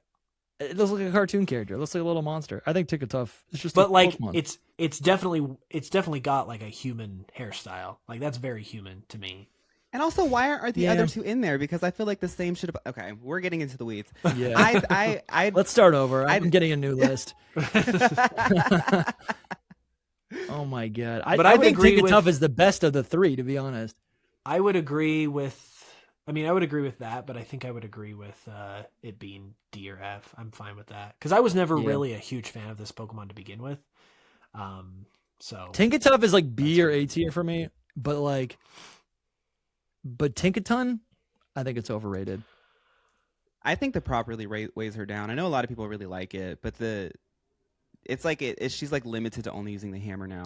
Yeah, I think it was so cool in Pokopia that like they gave her a new form that was just a new weapon, and like if they're gonna do that, it probably to me makes more sense to make the weapon maybe more to at least like have a different color or to be a little bit more drastically different. Maybe it gets a new type, whatever. Like it's still just a giant metal object, but I'm like, that's cool. I think that's cool that she could have like different weapons, you know, have one of them be just like a giant shield or something that she could protect herself with. Okay, that's cool. And then honestly, even Palafin, it's a dolphin. I don't think it's a human. I mean, some of these are so it's doing tough. the Superman. It's different. It's interesting because they intersect with so many other categories that I feel like with some of the starters, we could apply the not humanoid thing to it. Yeah. But I feel like the starters honestly have a different vibe, and we are basically looking at the category and considering which ones are doing it the best. I think the not humanoid is just really like, girl, you're not giving enough human. Like some of these are tricky though, I will say, because like if I was putting together a tier list, like just grabbing every Pokemon I thought was humanoid, I probably wouldn't put Palafin, but the fact that it's here now and I'm like it does have some stuff. So I think Queen should be on this list. We're almost discovering a new like subset of Pokemon that are like maybe you would call them human-like or human-esque or something like that. I don't know, because there's like humanoid and then there's like anthropomorphic, where it's like they aren't that, but they like are halfway there. Berserker like could be part of this, right? But here I think we're just splitting hairs because I'm like Pokemon are a reflection and inspired by human-like things, like we said. So like you're just cool to look at the egg group though. That'd be a good really think about their designs within I think sort of parameters. I think what you just said would be a good way to maybe rephrase that tier is maybe they're not so much not humanoid as they are like it's like splitting hairs, like you said. Like it's they're anthropomorphic, but they're not a full blown person. Yeah. Like you got Sableye in the egg group for human like Krogunk, Toxicroak. I wouldn't Electivire, Magmortar. I wouldn't, Yeah, none of those. I wouldn't consider any of that. Right. And that is where you get a lot of these. So I guess Pokemon should hire all of us to like fix all this. I think so, dude. Like Spinda is in this. Volbeat. Yeah, Volbeat and Illumise are in this list, and that's another good example because like that's just because they're like a greaser. Based on something. Volbeat is a greaser, which is a person, which is like a human thing, but it's a bug clearly. So. Yeah, you got Pangoro. This is kind of interesting. We're just like off the tier list now. Yeah, bro, Clobbopus should be in this. It's just no. No, I'm kidding. But like it's okay, good. But he punches. He's like Hitmonchan. But but he's like on the same level as like Palafin. Yeah, like they're both water creatures. So yeah, I agree. Okay, yeah, but we eliminated Arboliva. All right, let's get back to the list. Yeah. What do we think about Blaziken? Where are you putting him? Fun. I think Blaziken's an icon. I think I wouldn't say S or A because it is giving chicken, but it does have like that starter aura. So I'm okay with going higher. I used to, before I made content, really hate Blaziken, but a lot of people have really woken me up to how iconic it is for a lot of people, and I've come around to it. And also those bell-bottom pants, like there's no other Pokemon doing it like that. 100%, dude. So, dude, as a little kid, I used to I'd have like PJ pants on, there's like, they're just like, it's just like straight fabric.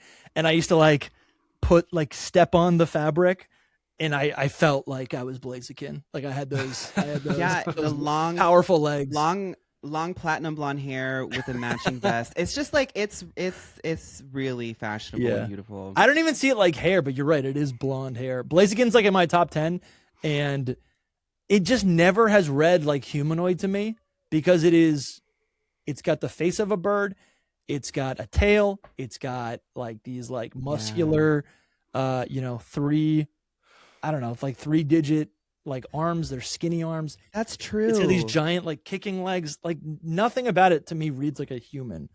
I don't think. I would say Blaziken is one of the Pokemon that like whenever this discussion comes up, I always point to it as one of the Pokemon that is like a great example of how to do a humanoid Pokemon because it is very humanoid in that it's got the human form factor. It stands on 2 legs. It even has, like you said, bell bottom type like pants. So it's incorporating like human things even past just standing on 2 legs. But then you look at it and it's like, it's still very much a chicken. It's got the chicken like arm, legs things. It's got like a chicken face. It's very much still kind of like a bird. So to me, it's like one of the Pokemon that is like the perfect example of how to do a humanoid Pokemon. And for that reason, it's S tier for me. Bro, yeah, S tier. Easy. I love it. I'll give it S. It's not my favorite, but I do think Blaziken like... like honestly, going through all of these designs, Blaziken stands alone as like one of the best designs of Pokemon, hands down. Like look at that concept art for the Mega. It's just it's so tough. I know that artist had like 500 milligrams of caffeine. Dude, he was off the Adderall. Yeah. Crazy, dude. I love this so much. And then we got Nuzleaf. Nuzleaf has nipples. Here's the thing. I like Nuzleaf. I actually think Nuzleaf's pretty cool. See, the idea that like Seedot's just like an acorn that evolves into this little like acorn. That's true. Forest spirit guy is pretty cool. The whole line's actually like pretty great in terms of a Pokemon. Even it being like anthropomorphic, it's cool. Like it is cool. It feels like a monster. Like you'll see this nowhere else in any other media. It's so I don't know. I actually do like Nuzleaf a lot. On this list, I'd probably put him in like A tier. I think Nuzleaf I'll give that one to you, Liam, because I'm so indifferent over Nuzleaf. That's crazy. I'll let you have it. I think the nipples are funny, but they are not, it is funny. They're unoffensive. He's really the only one that does it too. And in 2026, it's hard to do nipples. Why? It's always censored. It's always, bunch of sick. So shout out to Nuzleaf. Yeah.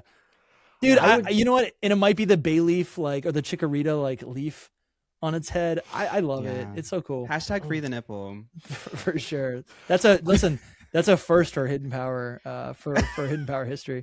Okay. That's crazy, dude.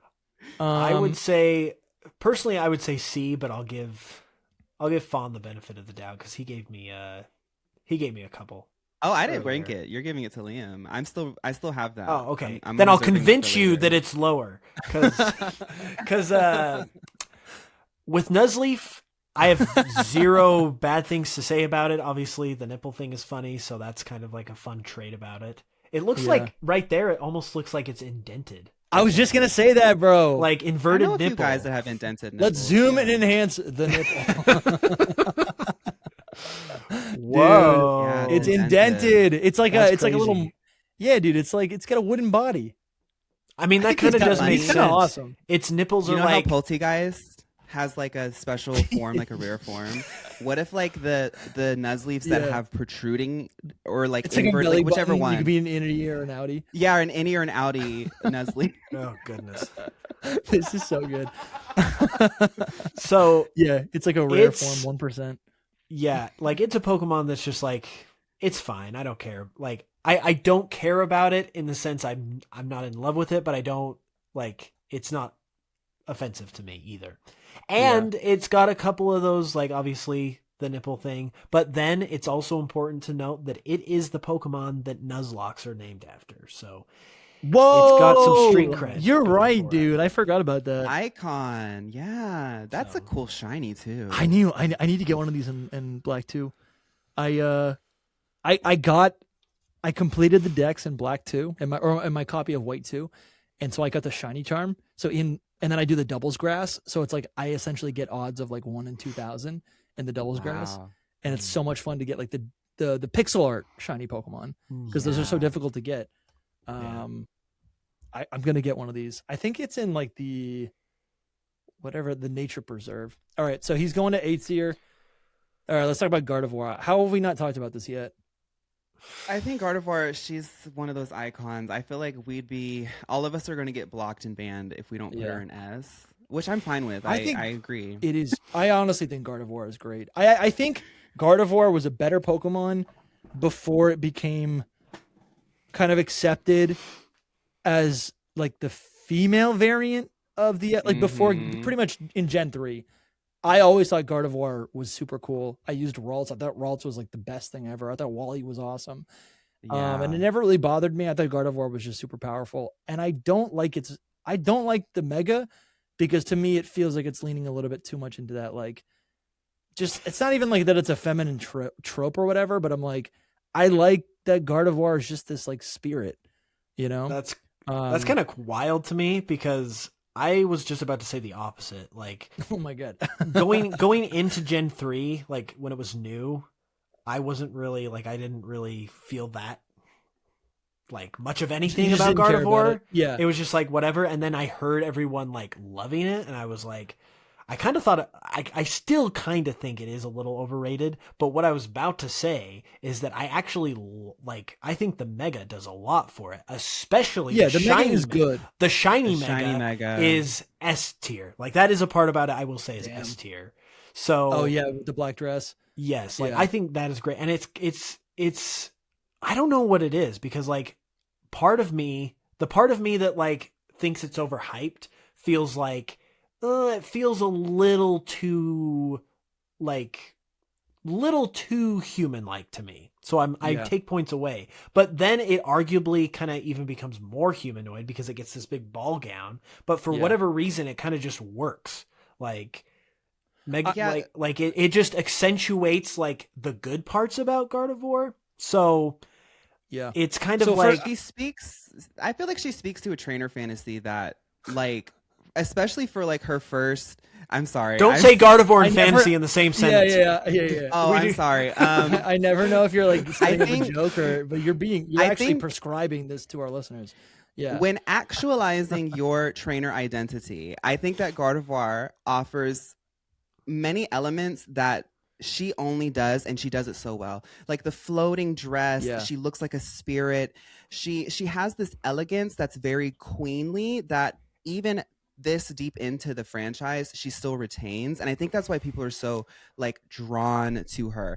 Now, I don't know how some other people think of her, but this is my perspective. I think she's very gorgeous, very beautiful. And I think like that's always been what makes her resonate and stand alone is like if Jynx was like the first attempt at Sure, being like the femme Pokemon, Gardevoir took it and like rounded out all the edges. I would agree with that. Bro, you're right. Instead of the two lumps, we get this like this like sharp this thing in her chest. Yeah, it's like a heart, bro. It's like a heart because it goes through to the back.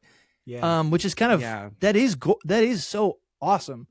I think just before we move on, I guess what I wanted to say was like, if you look at the Ruby and Sapphire sprite for Gardevoir, like you can't see legs. And that actually, I'm noticing you can actually see the legs a little bit in Platinum, but I didn't play Platinum until I was like older. And so like I used Gardevoir Gen 3, Gen 4 in Pearl version. And then maybe, I don't think I actually ever used it in Black and White. I don't think. But in the Black and White sprite, it has no legs. And I think what I'm realizing is in X and Y, in 3D, you start to see that, oh no, there's legs under there. And it became more humanoid. And then I think that's kind of when I just didn't care as much about it. I started leaning towards Gallade, but I don't even like Gallade like that. I lost a little bit. Like Zelda. She's yes, like Zelda to yes. me. One thing dude, there's that trope again, right? One thing I'm noticing just now is that if you look at like the 3D models of her, or if you look at the artwork is kind of what I default to when I go to look at a Pokemon. And to me, those two are kind of they're just like, meh. Like that's kind of where my C tier energy is coming from for this Pokemon. Okay. But then if you go look at the sprites, which I have not looked at in a while, like all of them are great, like, gorgeous. Like go to the like Ruby and Sapphire one, like elegant. Like you scroll down, like they're all just very elegant, and then you get to Black. Dude, and the White back 2. sprite is crazy. She's got that like wide stance, like she's about to like cast a spell. She's a spellcaster, and then you get that's awesome. And then you get to Gen 5, and it's like she's like this floating angelic goddess. Like that is to me, that is kind of like what she should be. Like that that really accentuates her. So. Man, the Gen 5 sprite is so good. I feel like I want to put her in S tier. I'm just kind of going off. I realized I like the alien designs. I like the spellcaster, the wispy, like magician designs. And then these like, would it be like femme fatale? Is that like the genre? She definitely does have a femme fatale era, vibe to her. It's like she has like a divine feminine that is like disarming. Yeah. It's not like aggressive. It's the spellcaster. It's the glass cannon. She wields her power very gracefully, and I'm obsessed. Dude, I'm also noticing, like, I mean, if you think about it like that, like she must have also been based on like an elf, because like the tufts of hair, the skin that kind of go back, it looks like elf ears. Like it kind of gives, it kind of like suggests that a little bit. So her story in that red stuff in her design is through the Dex entries, it tells a story about Ralts like essentially growing into like learning their power of like psychic abilities and wielding it as a power instead of like, I don't remember specifically the Dex entries, but that red thing in her chest does go through each of the stages for a reason. Yeah. That's sick, man. I don't know. I'm just kind of like, I love Gardevoir. I think Curlia should be like B, Gardevoir S, sure. Ralts. I don't know. I love, again, Ralts is that type of Pokemon, kind of like C-Dot, kind of like not C-Dot. I was thinking Nuzleaf, and I'm thinking like Tyrogue. It's like this little guy. It's like this little like main character. It was me. In my mind, I was Ralts when I first like found out about Ralts when I was 10 years old. I'm like, it's like the little kid who has like, he's gifted. He's like the main character. So there's certain Pokemon that feel like partner Pokemon without explicitly being called. I mean, that. it is technically a partner Pokemon because Wally gets it as his starter Pokemon. True. That's a good point, dude. That you're absolutely right. They probably designed Ralts based on, is Gardevoir the first human-like the first starter Pokemon? starter. I think it might be. That's funny, dude. No, I don't know. Hey. Ralts is really, really cool. I like Ralts because I don't know. I feel like I have a penchant for smaller, like baby-like Pokemon. Yeah. And then it kind of just has this unique look to it. Like when you found it in the grass in Ruby and Sapphire, it was a rare encounter, but then you were like, whoa, what is this thing? And it kind of had this like attractive nature to it. So, really good design. Yeah. I don't know. I think it's too simple to mess up. I think it's great. Yeah. Yeah. Damn. I would put so it in good. A tier personally. Like Yeah. A and then B and then Put it in A for sure. Yeah. I think bringing up the fact that it is a rare spawn, I do remember that. Like seeing a Ralts for the first time early game, its design is so standalone that like you're attracted to it. You're like, what is that? Yeah. And then as it develops, it becomes even cooler. Yeah, dude. It's also something that like Abra. I think it only knows teleport or it only knows growl, and you have to basically swap trade it or train it until it learns some sort of move, which I think is also really cool. All right, let's. We got Medicham next. Medicham, I think is kind of fine. I think it is. I don't know. I think its proportions are believable enough or convincing enough that it's just like a monster in the world. I think Mega Medicham gets a little weird because now it has like all these. I think it's a great design, but I think it starts to feel a little bit more human-like with the clothing and the jewelry. I don't think it's offensive or anything. I think it's actually, the more I look at it, this design is actually kind of sick. I would put Medicham. Oh, go ahead. Oh no, you go, please. I think Medicham is middle of the road. I've always liked Medicham. I like the shiny, but Medicham. This is how I think of it. Medicham is in Team Charm in Pokemon Mystery Dungeon. Sure. They are in a team with Gardevoir and Lopunny, and I feel like that exactly tells the story. Mean Girls. It's that. Yeah, Medicham is definitely, she has that vibe of being able to like run in the pack. Dude, the I humanoid girlies. Oh my god. She's always in third place. And that's not a bad thing. She's still with them, but she's always in third place. Bro, I didn't even realize this. That's funny. I gotta play Explosive Sky. I really do. You want to know something actually kind of crazy that I just realized? What? Because I didn't even really I have not viewed Medicham as like a primary female Pokemon, but I think it actually is intended that way because it's very feminine. You obviously have Team Charm. I didn't know that either. You have Team Charm right there. That's clearly like Lopunny's feminine, Gardevoir's feminine. But then Meditite, its pre-evolution, is like the only Pokemon where its female variant is the variant that is depicted in its official like Kensugimori artwork. Like it's the one Pokemon with a gender difference where the female is shown off in the art instead of the male. Which, dude, I didn't. Yeah, which no, I think you positions them there. as like uniquely like feminine focused Pokemon, which I never really looked at them that way. But like that, and kind we of overlook it because she doesn't have explicitly like girly. Dude, 100%. Dude, she doesn't have. That's boobs. Crazy. No boobs. That's honestly crazy. for being so like boundary pushing. I feel like I want to add points to that. I'd say A. I like that story. Yeah, that's kind of crazy. No, that's so true because I've always looked at it like obviously like the the two you have Hariyama and Medicham and those were always opposites, but it was more like brains versus bronze. But I kind of like that additional element of like the big guy versus like the smart feeble, but like dexterous. Yeah. I think like female. That's cool. Yeah, I never like. I'm pretty that's sure nice. That's it's just like a nice little. Yeah, that feels like exactly what they were going for, which I've never noticed until just this moment, which is crazy. Yeah. How many PokeTubers does it take to figure out a Pokemon's concept? Bro, this is literally what we do on the show. This is literally what we do on the show. Because I'm even just looking at like Medicham right now. I'm like, the baby Meditite. I'm actually really appreciating that it has these red. It's got red blush. And I really love that that red color is existing in the design because that just kind of like foreshadow or connects it to the like evolution. Which I never noticed. That's nice. Hell yeah, Medicham! Look at what you did that Medicham. I was ready to rank her like D or F. But that's a dense Pokemon. I love it. All right, Roserade is next. What are we thinking? Roserade's good. I like Roserade. Yeah, it's got like it's got. I think it gets some brownie points because it was an evolution of like a previous generation Pokemon, which was like that's always like the coolest thing when they do that. It also was something that was needed, and also I think like again it blends the humanoid traits with just like being a plant and having this like masquerade type element to it. Like none of those parts feel like overdone or like too strong on the design. It all feels really well balanced in my opinion. Yeah. So yeah, this is one that like I am like totally down with. I would put it in A tier.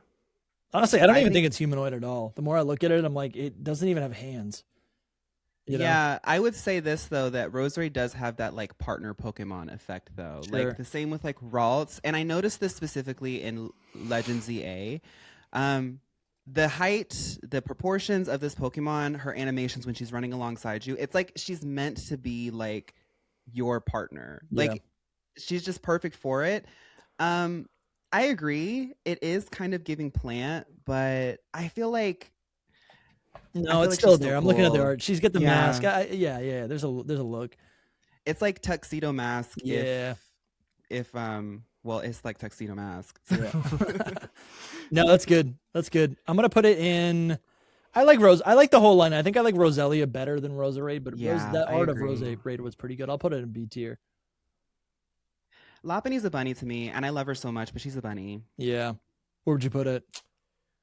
Not humanoid. Damn, bro, love that. I kind of honestly, I kind of like that. Yeah. I would.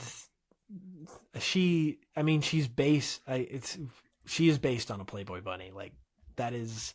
Is that real? I still don't even. No, okay. We said it in the Patreon, but I'm like, I still don't even know. That is true because I mean, if you just kind of look at her traits, she's a bunny. Is it in the dex? She's got high heels on. She's got her butt sticking out. She's got like all of the traits that you would ask. Yeah, like look, that is what she's doing. Like, and then if you look at her mega, that's when that's when the model Playboy bunny girl goes to the gym and she's working out because she's got the leggings. She's got the ponytails. She's the Instagram influencer. Yes, exactly. So she's humanoid for sure. I would put her in like I would put her in B tier, and I kind of want to like.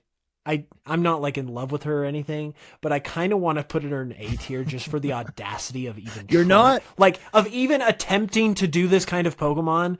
Like, I kind of respect it in a weird way. I kind of It's cool. I can't accept A. We can do B. I don't think it's doing enough. I don't think it's doing enough. The design. I think it's B is where I'm normal rabbit. B is where I'm actually at with it. I just think it's. Like, it was like with Hypno. It has a story to it, which is like, you would not expect a Pokemon to have. Like, you would not expect a Pokemon to be this way. And I can appreciate that side of it. But I would say B. It's just solid. Bro, this sprite. I have to say C. Look at this sprite. That's everything, bro. Dude, she is like, she's putting on. She's like flirting with you from the battlefield. So this is funny and interesting because like when I have these conversations, we on my side, and I have straight guys who like my conversations too. That's why I'm listen. Exactly. We love your conversations. But what it is like we love Lopunny. It's like the audacity of having a Pokemon that is so pretty, shapely, looking like a Playboy bunny, but still like not necessarily using it as a concept, and like down to the sprite animations and stuff. That feminine flourish and confidence is something that people really like about her. Like, even I'm not attracted to this Pokemon, but I know some people are. But even outside of that, it's like she's got that aura. And look at her. There's a reason why she's in Team Charm. Look at her back sprite in Pokemon Black and White. Like, she has got some cake. She's got some cake to her. All right. We're moving on. She's got some cake. I'm just saying. C for cake. I'm just saying. Bro, you didn't bring it up for Mewtwo. Because he's got a tail. He's got a tail. All right, let's move on. I'm just stating facts, guys. Come on. I think Lopunny it's a rabbit, dude. There's not enough. It's a normal rabbit. If you want to put it in C, put it in C. That's fine with me. But where are you putting it, Fawn? I say C for cake. Let's do it. Then we got. Listen, we're just getting into it. Lucario also has that cake. Does he though? Well, yeah, bro. Honestly, let's investigate. Let's go. Let's zoom and enhance. Damn, dude, the megas are so sick. Mega Lucario Z. I forgot that existed. That is so cool. I love Z. Oh my god. All right, we're talking about Lucario though right now. Lucario is cool. Again, I don't think it's honestly, I don't think it's a humanoid. I think it is a shill Pokemon, and they tried to make it anthropomorphic, but I don't think it's actually a human. He's wearing... It's like Blaziken. It is like Blaziken, which is why I would personally put it in S tier. But what I was about to say is, it is humanoid, but it's like humanoid in a good way where it's like, it stands on 2 legs, so that gives that vibe already. It actually is kind of funny because they did kind of do the Blaziken thing where Blaziken had bell bottoms. Lucario has like jean shorts. Like it's wearing oversized. It's wearing shorts a little bit. So like they did kind of like intend that a little more than just it being like bipedal. But again, it's like outside of that, it is basically just a monster. Like it's this jackal, like fox dog creature. Yeah, man. And it's like everything else about it is it could have like the spirit. Like. So it's like it's got this kind of like it's got this like humanoid like spice like flavor like accent, but then it doesn't overstep the monster beast type of vibes. Yeah. I think if Zeraora is not a humanoid, I don't think Lucario is either, but Lucario is kind of sick. I do think that we are. I think some of these girlies, they are just so cool that they get out of the category, and I think there's something to be said about that. Yeah, I think that's like a good, to me, that's a good design. If it's up for debate, or if it's like difficult to look past, then I think that's like what we should be talking. What we should be talking about. I do think Lucario should be an S. It's kind of an icon. It does sit at the top. Yeah. Yes. You know what? Let's go. Okay, we've been developing this conversation. I'm gonna go through this list one more time and eliminate some things. I think Scraggy or Scrafty, not a humanoid. Like I don't think it is at all. I think. I mean, sure. Okay. Well, it's got. Here's the thing. It has like clothing elements in the design, but it's its skin, so it's not like it's natural. It's not. I look at that and it's just a lizard, Even though there's like that's the line we're trying to create here, right? Yeah, I mean, what do we think of Florges? I think Florges is honestly not humanoid at all. I think it's another alien fairy. I would say I would draw the line at Florges. I would say Florges is. No, why? Because it's feminine? No, because it's like. It's got like crazy. It's got like gourds for ears. It's feminine. It's got the female figure. Like I think we've got plenty of other Pokemon. Like I wouldn't like. It's got a booty again. Yeah, I guess, dude. You know what it is? We have talked about this on Hidden Power before. It is actually. We looked at the beta design for this Pokemon, and it looks like a mermaid. And I think that makes it all the way through. This and it even has spots for little flippers right here. It has spots for its like chest area, like it's wearing like a dress. I see that. I see that. Thing. So, what do you think, Fawn? I accept it.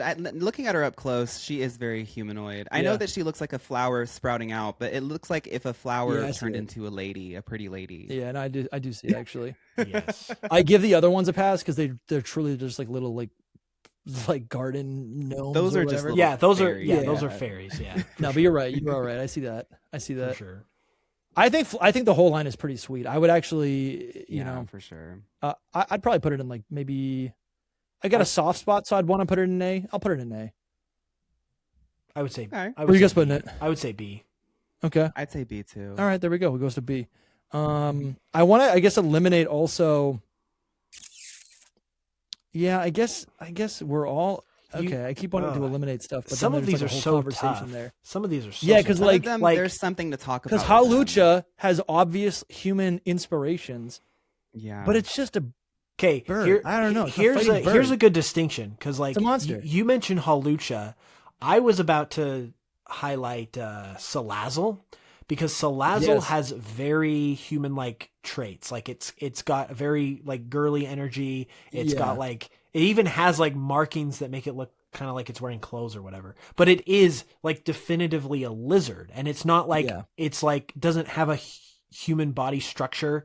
So like I could see that one maybe being not humanoid, whereas Hawlucha is kind of very much the same thing.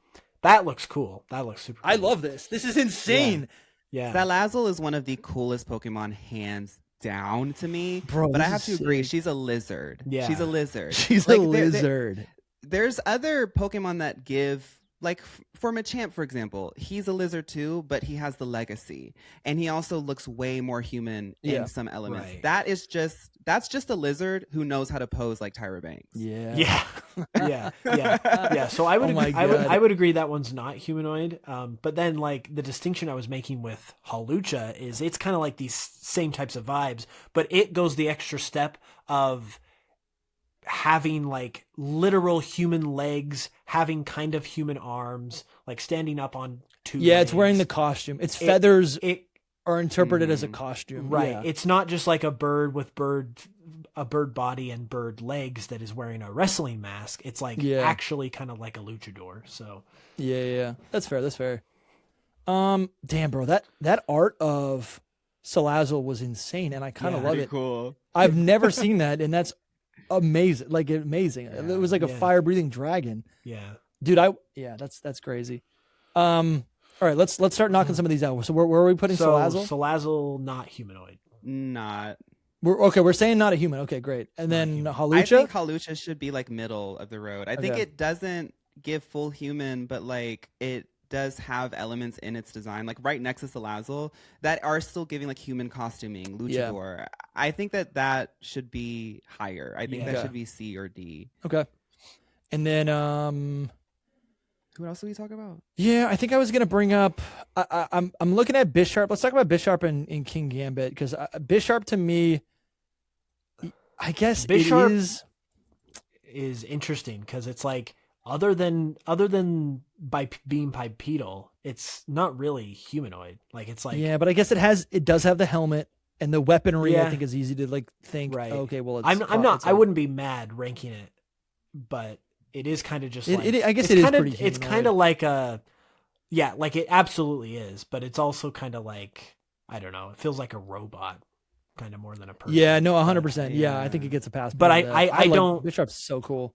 I don't mind it being in the list. I would probably say it's like a C tier for me. It's like I would say C. I think that it captures humanoid enough for me. C. I think King Gambit is giving samurai warlord down. Yeah. Like that, even though it has that big sword on its head, the pose and its silhouette are just, that looks like a samurai warlord. Yeah. yeah. That's human. That's a gotta be human. B or A. Yeah. I would human. probably say B personally. I like it. Yeah, it's cool. It's cool. What else we got? I guess Let's talk rank. about, no, I'm looking at Obstagoon. We're kind of saving the starters for last, but we got Obstagoon here because this is like they're animals like Salazzle who have human traits, but like are straight up animals. Right. And I think Obstagoon fits into that to me. Obstagoon does get kind of like a special exemption though, because it's literally based on Gene Simmons. But it's based on doesn't mean Kiss. that is what it is. Right? How could it not be humanoid if it is based, like its origins are an actual human? Like I do think that is an element that should be acknowledged. Yeah. Because there are going to be people who watch this who do like Obstagoon for that reason. Yeah. I do still think that it gives like, I don't know what Honey Badger. I think I've heard people say Honey Badger, something like that. Yeah, Badger. I think Obstagoon is one of the coolest Pokemon, and that shiny is so rad. Wait, what is it? But I can't give it a high ranking because I can't give it a high ranking because I just don't see more than the Gene Simmons reference. Man, see, when I see it here without the tongue, I'm like, that's a man. It's a cool Pokemon. Yeah, that's crazy. It is pretty cool. Man, it's wild. Like every time we do these tier lists, like I find something else to appreciate about some of these Pokemon. Like when we ranked so many of these Pokemon over the last couple of years, like I had one idea of them, but it's constantly changing. Obstagoon is pretty sick. I'm gonna put, I don't know. For me, it still doesn't. I guess it is a human. I guess it's doing the thing. I'm gonna put it. Well, we put it in C. Where are you putting it, Fawn? C or D for Okay. me. I Hoops. What do you think? I was gonna You say can get the final say. I was gonna say B. So if you say C, I think it would go to C anyway. So Let's do C. Yeah, All right. Let's do C. Sneasler's another one of these, and I'm like, I think what doesn't help it. let's wail on Sneasler since Soul's not here. Let's just like yeah. tear it apart. Sneasler's so weird, man. I think what I don't like about it, like Sneasel's great, Husuian Sneasel's great, Weavile's fine. They just elongated its body. What are we doing? Yeah. What are we doing? I don't know. It's They could have done so much to make it actually feel a little bit more organic or whatever. Yeah. I think people are clouding their judgment of Sneasler over the fact that she's so meta right now. In No. Champions. I was there at Ground Zero when she was revealed, and I thought that it was cool. Like, I'm always going to give flowers to the girls. She's got a side ponytail. I love that. She's fast, okay. she's strong. But I find this design to be a little bit uggo. I agree. I think that Sneasler's cool. Weavile's cool. Husuian Sneasler is cool. Sneasel. Yeah. But Sneasler looks like an awkward Cartoon Network render. Yes. Yeah. It does. It's kind of, dude. I'm loving this episode because as soon as you said, "Oh, it's a side ponytail," I said, "Oh, okay." Well, actually, now that's shifting how I look at this entirely. That being said, I have the a persona shiny in my Sneasler. mind is different. Yeah. I have a shiny Sneasler, and I love doing fake out with her. Like, she's so fun to play. Yeah. Do you play It's a lot just of like- champions? Not really. I like to put a team together, be anti-meta, and then I Nice. get bored of it in a week. That's good. She's cool, but if we're splitting the hairs on this category this deep into the conversation, and with the fact that she debuted in Generation 8, my standards are just higher. Yeah. I agree. They elongated her, and Yeah. She just looks got like tall. So the problem I like her eye makeup. the problem for me is that she looks so much like Sneasel, like there's not enough Yeah. change there. But Same the head. one change there is the fact that she's literally more humanoid and she's just taller and stretched out. So she kind of looks like Sneasel, but just like warped and deformed.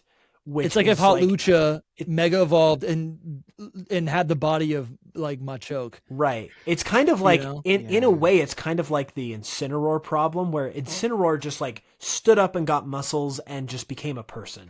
That's what happened here, but it's like nothing, at least with Incineroar, it went from quadrupedal to bipedal, so there was a distinct change. Here, it's like, it almost doesn't even feel like there's a change from Sneasel other than it getting stretched out. So it just looks super like, just like deformed almost. Damn. Dude, I hope this doesn't happen to Pombon. Where are we going to put it? F. Damn. That's my, Yeah, I'll put that, it. that's I'll my, put it that's in. my, I'll let you have it. I'll let you Yeah, have F tier. it. F tier feels good. Well, then I'll say, okay, Lilligant, I think, kind of has the same thing. Husuian Lilligant kind of does the same thing. What do we think? She can't be F. Okay. I can't have it to be F. Listen, this is yours today. I would, Do whatever you want today. I wouldn't say she's that bad. She's, No, I I mean, guess no, this to is, me, this is she's kinda cute. she's like C tier. Like, I'm not like I didn't like just like go crazy when I saw her for the first time in game, but like, I think she's got some cool traits about her, and she's like, I think she's just solid. By the way, I wanted to ask you guys: have you seen the new merch in our merch store? Have you seen this? We got a ton of new merch for the 30th anniversary. This year's been crazy. You know what? We actually do need some Pokopia merch. I think Ooh, that would be personally that would be great. super fun. But we got a ton of cool designs here, featuring some of your favorite Pokemon: Slowpoke, Psyduck. We got some unknown merch. The double battle hidden power T. This one's on my list to pick up. But truthfully, bro, it's been so hot outside, and we got this gorgeous Blaze Kick t-shirt.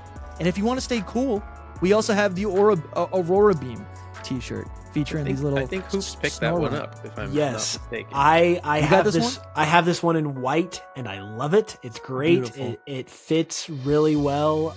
It's just a great shirt to wear. It's awesome. I love it. These little Snorunt. I don't think I've ever loved Snorunt anymore. More than this. Yeah. This really is one of our best sellers, but I think I need to pick up the double battle tee. Yeah, it's clean. It's got green, really, really nice. The hidden power color there. This one's Blaze Kick. And another item that's super popular right now is the iPhone MagSafe case. It features all of these stamps, which are designs that our guy Noivi created over the years, and he applied them. Some of these little sticker designs are exclusive to this iPhone case, but it's such a cool design. And there's some like retro, outdated designs that are still. Anyways, so many cool things here. Art's and really this, nice though. Yeah, this one became actually one of our best sellers. I've been seeing it more and more. Never before has an iPhone case on our store been a bestseller, and this one is a bestseller. So go check that out. There's honestly a lot of, as a fan and now a co-host, like I honestly think this store has some of the best like PokeTuber merch that I've personally seen, and with so much like actual Pokemon merch. Like I tried to get stuff from the Target drop and it just sells out immediately. Like this is a great way to like pick something up, rep Pokemon, but also rep the pod and help support it, because it all just goes right back into obviously creating more shows and content. So it helps out a lot, and you get a great piece of merch out of it. Absolutely, man. Thank you so much. Shop.hiddenpowerpodcast.com. Go check it out. Support the show. Members on YouTube or Patreon get 10% off. So I think if we're gonna dock points to Sneasler for the fact that she got elongated, I think that there should be some flowers given to Hisuian Lilligant. Yeah. And the fact that Lilligant is this like slow moving, bulky looking Pokemon, and she turns into this fierce attacking ballerina. Yeah. Like that surprise and that shift is, I think, enough for me. I also love that gradient on her legs. They look that like is tights. nice. Yeah. I think that this is just a beautiful Pokemon. I personally don't ever run her, but I'd be happy with C. Hisuian Lilligant made me realize that Lilligant was wearing a dress the whole time. I thought Lilligant just was like a bunch of I love flower Pokemon, grass type Pokemon. Like I love it. But I always thought Lilligant was just a bunch of flowers. And as soon as we got the Hisuian form, I realized she took the dress off and put on just like some shorts and a t-shirt. And now all of a sudden, it's like the Gardevoir thing. I'm like, oh, there were legs under there the whole time? Yeah. I don't like this. Let it be like a little alien bulb, that lives in the ground. Let it be like Oddish. Oddish didn't get taller. It just has two legs, like little baby whatever. Anyways. So we got to do a video ranking legs, Pokemon. Dude, have you done that before? No, I should. Yeah, write that down. That's good. So where are you putting it? I'd say C. All right, I would say C as well. Yes. Yeah, I agree. All right, we're getting to some Pokemon now that I think are kind of like, honestly, I think the way this needs to go is like we're gonna have the same conversation, but like, and then just rank all of the same Pokemon based on that conversation. Really quickly. I know we're saving starters for last, but yeah. I'm kind of thinking that maybe Rillaboom should be not humanoid, because it's just a gorilla. Like it's a gorilla. Yeah. I think the reason why it rubs people the wrong way is that it has people don't like the drums, and I agree with that. I think the drums bring it from a gorilla Pokemon to I'm like it's I don't know. It's like again, it's a cartoon. Concept. It's trying to be What is it? You don't get the full concept. Like Rillaboom, like even in this render that we see in this tier list, part of his actual identity is the drums, and like they never represent that. Yeah. So I feel like he just, especially as a starter, like people forget about him. Yeah. Which is sad because I love his hair. Yeah. Yeah. Rillaboom is so cool to me. I know. I also do as well. I think Rillaboom is awesome. I think I just wish it didn't have to depend on the drum set, and instead it could like create the music with its. I don't know. Like I always think I'm always just imagining like, what if it just had like a wooden chest that it could bang, Yeah. That would have been better. That sounds awesome to me. It's like Toxtricity. Yeah. But dude, I'm with that. I think it's not a humanoid. I'll move it. I'll move it out of that category. I feel like we should talk about the tornadoes. Let's talk about them. For like, Yes, yeah, let's do it. What are your thoughts? What do you on think? them? Because I have thoughts, but I think like they have. Okay, so this is where my brain starts coming into play. They have huge arms, and I always see that, and that to me, my brain says that's a man. But then I look at the rest of the designs, and I'm like, that's about it for me. Yeah. And I love the pink one. I love how gaudy it looks. Like it's like almost grotesquely feminine in comparison to the others, which I think is the point. Yeah. But they look like genies, which I think is humanoid. I think that's that's what they were supposed to be. Yeah. But I feel like this group just needs to be addressed. I think they're cool, but as as like a sort of legendary group or a mythical group. I don't even know what they're categorized as. Yeah. I feel like the forces of nature. Yeah. I don't think that they really even have that much presence. I feel like a lot of people have forgotten about them, which should be taken into consideration. But that's all I have to say. I think they're pretty cool. They've grown on me over the years. I also didn't like them because, and I think part of that is like when they were introduced, their sprites were literally the same sprite, but just like color swapped. And I guess looking back, I can appreciate that a little bit more. And then they eventually got their new, like more, if these are the incarnate forms, then we got the Therian forms where they look like animals. I forgot about those. And this kind of, I think this helps like kind of, it's like you have the humanoid genie form, which is like, this is the form you see them in when they're speaking to you. It's like almost like they're a reflection of, your own consciousness. And then, but they have their god forms, and then they look more like animals, which I think is really special. Like as Pokemon, I think these are great Pokemon. But in terms of like, if we're talking about their, like whether or not they're humanoid or not, they are humanoid. But I actually think they're a lot less humanoid than people give them credit for, because they don't have legs, they don't have legs. And also they do have these like Oni faces with like unique, they've got horns sticking out of their head, and they have these tails. Lots of you said they don't have legs. I was gonna say, well, there are some actual humans that don't have legs, so that is true. No, that is true. That is true. Amputees or something. I'll start with the positive and then go to the negative. I think they are helped out by their Therian forms, which are obviously not humanoid. I think those, they don't quite save them, but they attempt to save them, and they do some good things.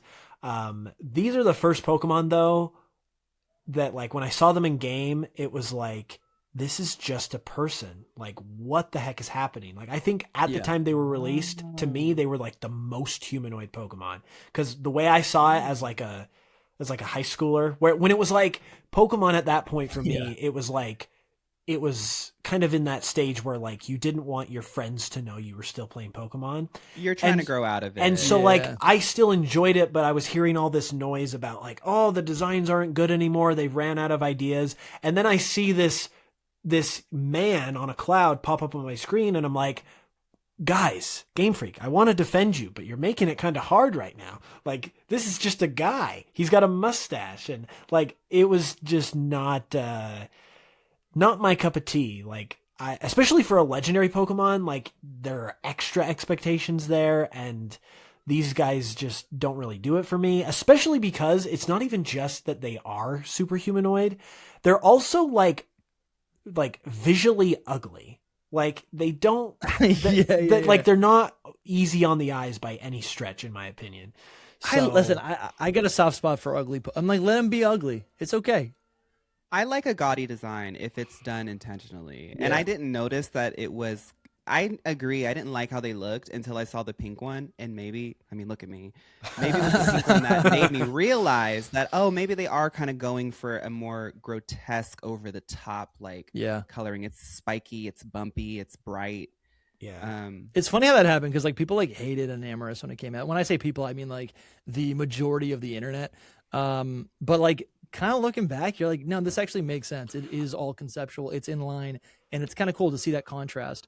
There are within the same grouping. I will give Enamorous some flowers though, because the way it was introduced was just like so awesome. Because like the fact that we got a new member of a legendary group like years later was like the coolest thing ever. And then the way you had to catch it, it's like this super fast Pokemon that you have to just like, basically like you have to tackle it. Like it's super hard to catch, but it was like the coolest thing that like, holy crap, we got a new member of a legendary Pokemon group. And it instantly became the most rare and sought after version of that, which is pretty great. Yeah. I think these have grown on me a lot, but if we're just talking about the what are they called? The incarnate forms. Yes. They're not too high on my list. I'd probably put them in maybe C, maybe B. I like them. I'd put Enamorous in B, but that could just be me. In B, yeah. I mean, bro, that's. I find that I have to agree with Hoops. Like, I didn't expect she's also one one of them.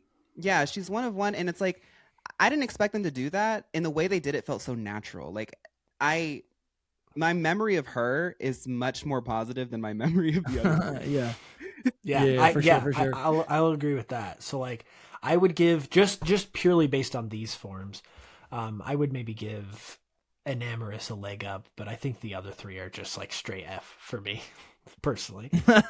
F tier. Like I can't do it with them. I can't do it with them. Knock them down to D. All right, let's do it. Knock them down to D. That's just so for the funny. fun of it. That's so funny. Oh my god. You know what? We should have talked about. We didn't really say anything with Gallade. Where would we talked about Gardevoir, but where would Gallade go? I would I like say Gallade a lot. this is just my opinion because I prefer Gallade over Gardevoir, but Gallade to me is not any worse than Gardevoir by any means. So if we have Gardevoir in S tier, I would argue for Gallade in S tier as well. Yeah, I think he's missing some of the special sauce that Gallade is cool. He's like one of the first like sword hand Pokemon. Like I love that, but I'm like he does not have the same aura as Gardevoir. Gardevoir is like effortless, and I think Gallade is. No, I guess Gallade is pretty sick. Like, I will say that Gen 4, I will he is pretty sick. also say this two things. I really do like how it's like a split evolution, a branched evolution that they introduced for these Pokemon. I think that's cool. Yeah. But also this is a Pokemon that I will admit was like, it was very much made for me in the time that it was introduced, because when Diamond and Pearl came out, I was like 12 years old. So I'm like this 12-year-old boy. And now it's like, you're telling me, oh, there's this cool like blade version of Gardevoir. It's that's Link. a fighting type. Like, Yes. like She's it was, Zelda, he's Link. it was 100%. it was like a 12-year-old boy coded. And that's what I was at the time. So it's like, I used to love Gallade so much. I just think I've grown out of it a little bit. Yeah. I think Gallade should still be high ranking. I'd be fine with Gallade in A because it is the Link and Zelda thing, and like even though Gallade does have like that sort of edgelord thing, he seems like chivalrous and graceful still. Sure. He still seems like he's in line with the concept of the entire Ralts line. Like I don't think that being an edgy sword guy is bad. It's just do it well. Yeah. And he does it well. You know, I think for me, like, because he's an offshoot and he was designed as an offshoot from Gardevoir, like Gardevoir has a complete design. He feels a little empty in comparison. Like, I feel like without the dress, it does feel a little, I think they do a good job with like the stance, the wide stance, but he loses that in 3D. And I don't really think he regains that like balance in the design until it gets its mega, where it's like some of the, like the cape comes back, right? So I think that's part of why I guess I just don't love Gallade these days as much as I used to. I don't know. He just, you know, I mean, you can kind of see what I'm saying, right? Where it's just like, I don't know. Yeah. Anyways, we're spending a lot of time on this. Gallade. Yeah, we can put it in. Let's put it in A. Okay, these construction guys, I don't like them. F. F. Yes. Listen, F I'll give you Girder, but Conkeldurr is so tough. Again, let the man be ugly. Let the man be ugly. How do we say that? Conkeldurr. I would allow Conkeldurr to be D tier, but it's still just like so. I'll take Conkeldurr. So Conkeldurr. Okay, he's like a clown, sure, but he's also this brute strength. Like he literally is the Gen 5 equivalent of Machamp. Yes, I do think he has a little bit of, maybe he looks like he's got the face of a human, but I also think he's got the hunch. I feel like he's got the shape of like an ogre. You know, I mean, he does. I think he transcends human. And it remains as a monster. I think ogre is a good way to put it. Because he is ugly though. In these renders, he is ugly. But like, maybe I mostly just think of it as a sprite. I just think like the thing that offends me with these guys is that like the combination of elements are just like weird as heck. Like, you've got the construction worker vibe. Okay, that's fine. Well, then when you put in all these Pokemon are like carrying stuff all the time, which for me, again, I don't like I don't like when Pokemon carry objects. Sure. So that's a tier down. And then you give it the clown nose. Like, what? I thought this was a construction worker. Why are we doing that? And then he's been punched in the face, dude. To like really top it off, you give them they kind of look like, it kind of almost looks like a vest or something like that. But those are meant to be like veins on its body because he's like this muscle. Listen, man. And it's like I'll give it to you, man. He doesn't need to be so fleshy. I'm fleshy is the word. You guys can rank him wherever you want. He's got a special spot in my heart, and I think it is because I ended up with a shiny one in Omega Ruby and Alpha Sapphire when I was like training, and I used it competitively, and I like him a lot. And I don't know, people don't need to like him, but I think the concept is cool that he's just got these giant 2 cinder blocks as weapons. I think it's kind of cool. Well, you know, Liam, Conkeldurr and D, it might as well be F. We'll give it to you. Thank you so much, for the love of God. Thank you. I can breathe. I can breathe. He's with the genies, the ugly Pokemon. Or we get some more ugly Pokemon from Generation 5. I have Sawk and Throh. Skip for me. Yeah. Because so much time has passed, I can get on board, but it's just strange to me that they chose to, like, if they are supposed to be in line or inspired by Hitmonchan and Hitmonlee, you would think that they would actually make the designs not so.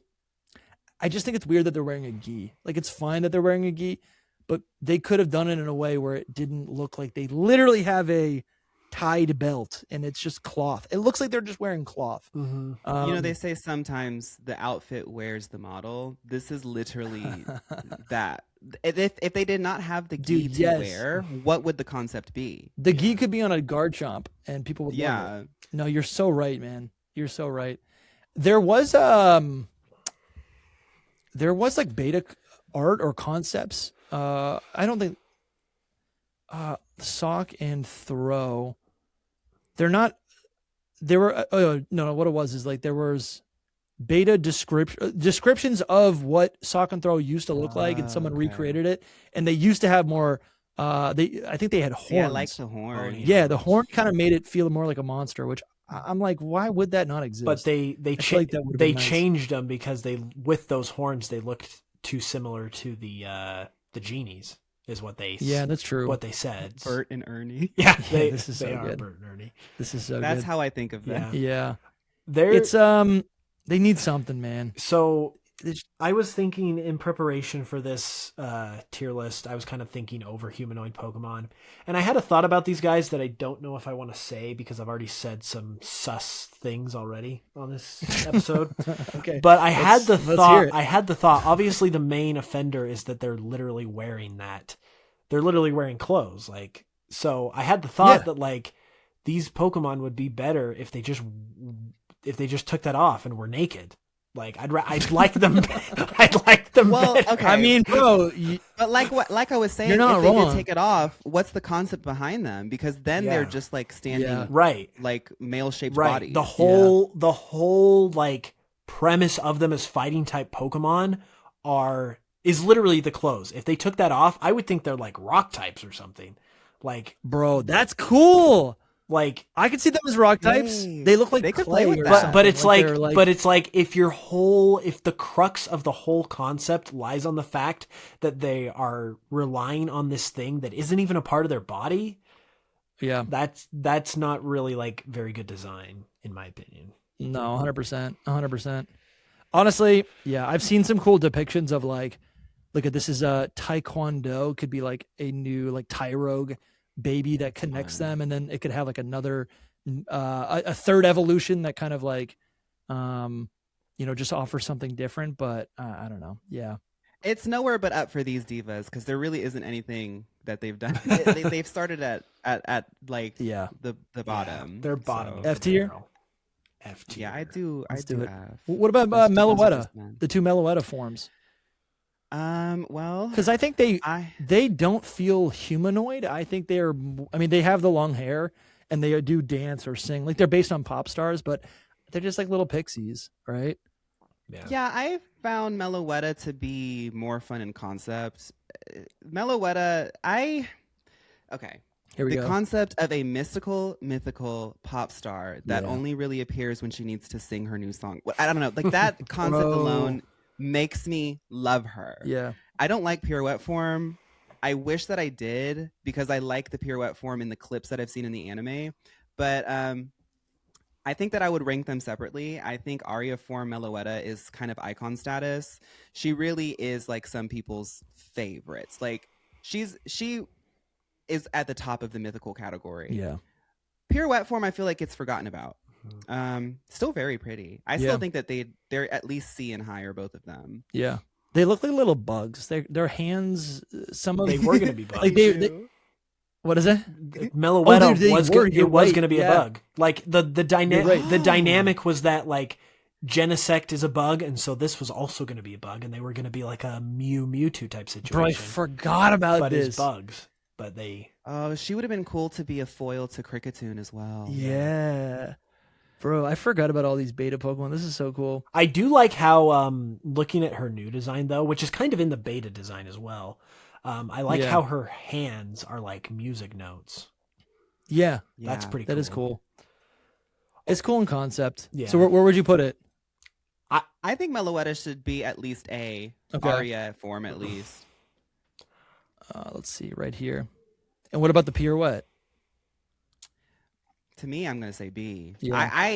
I like them, but I don't think that they are like S is like so like untouchable status. I think A is appropriate for her. I'm realizing that they're also normal type. That's kind of weird. And they change type depending on the form, but why are they normal type? That's bizarre. Well, to me. normal is like the de facto sound type. So. Oh my God, you're right. So. Which God, I know that we don't need more top heavy design elements, but the sound type is such a missed. I'm totally with you, man. I would love. I cannot wait for a new type. I think it's so much fun to just kind of like reset everything. No, you're right. You're right, Hoops. It's the sound type.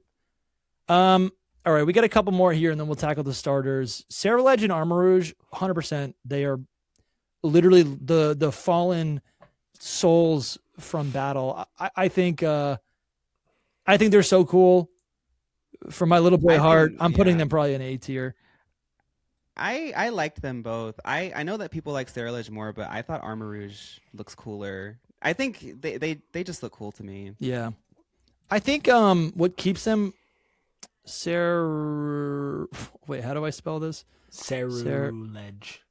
Ledge.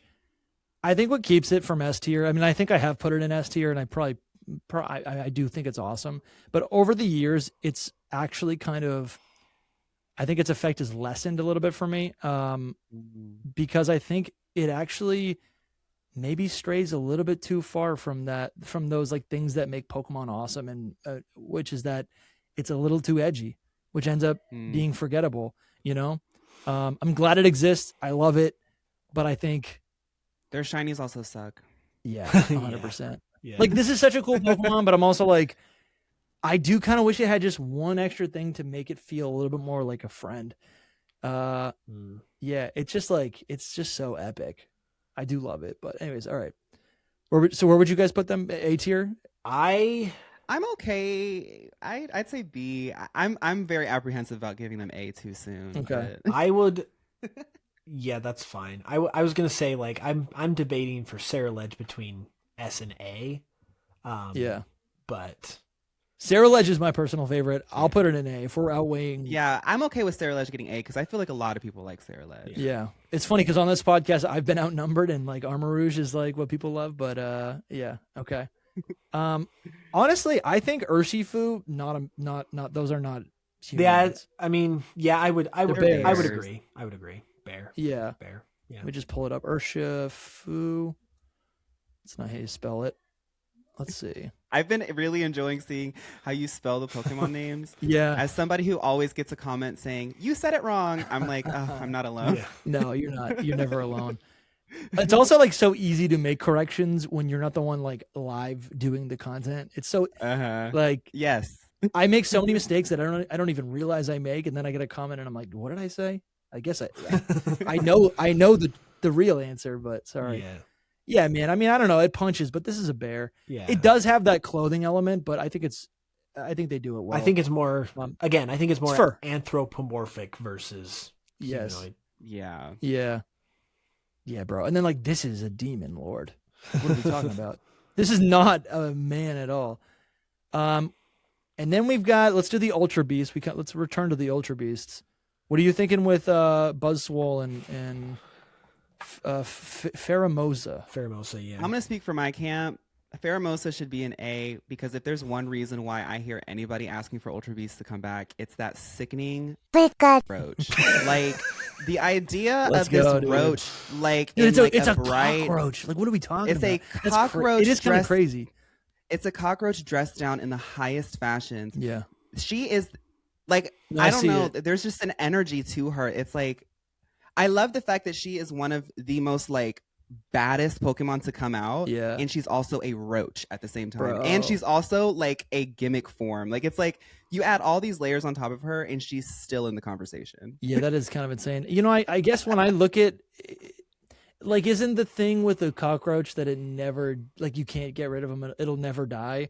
And like, art imitates life. yeah, man. But like, you know, like how in Animal Crossing when you have roaches and you can like run over them and they like turn into like a little wispy ghost. That's Pheromosa. She's like a wispy ghost of a roach. She's eternal. Yeah, I like to think that if we weren't so scared of roaches as humans, that's kind of the energy that roaches have. They're just kind of like there, like, can't get rid of me.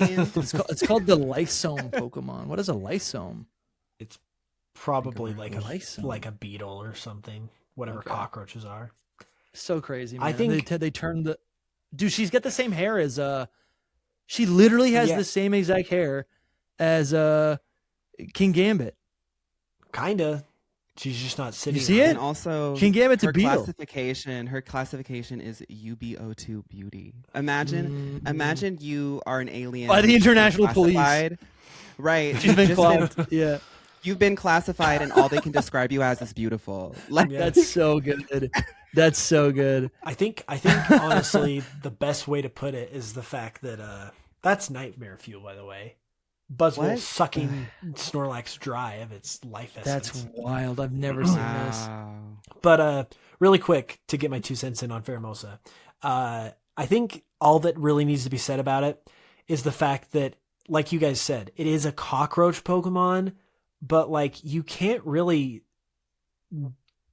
disagree that this is like anything but a beautiful Pokemon. Like I just think it is. No, it's a great design. It is like it is just like beautiful. Like it is beauty. Like that really is kind of what encapsulates its design. So like the fact that it can be described as beautiful even though it's a cockroach is like, that is like impressive stuff. Insane. So it's both funny and mesmerizing. Yeah. I love that mixture. Yeah.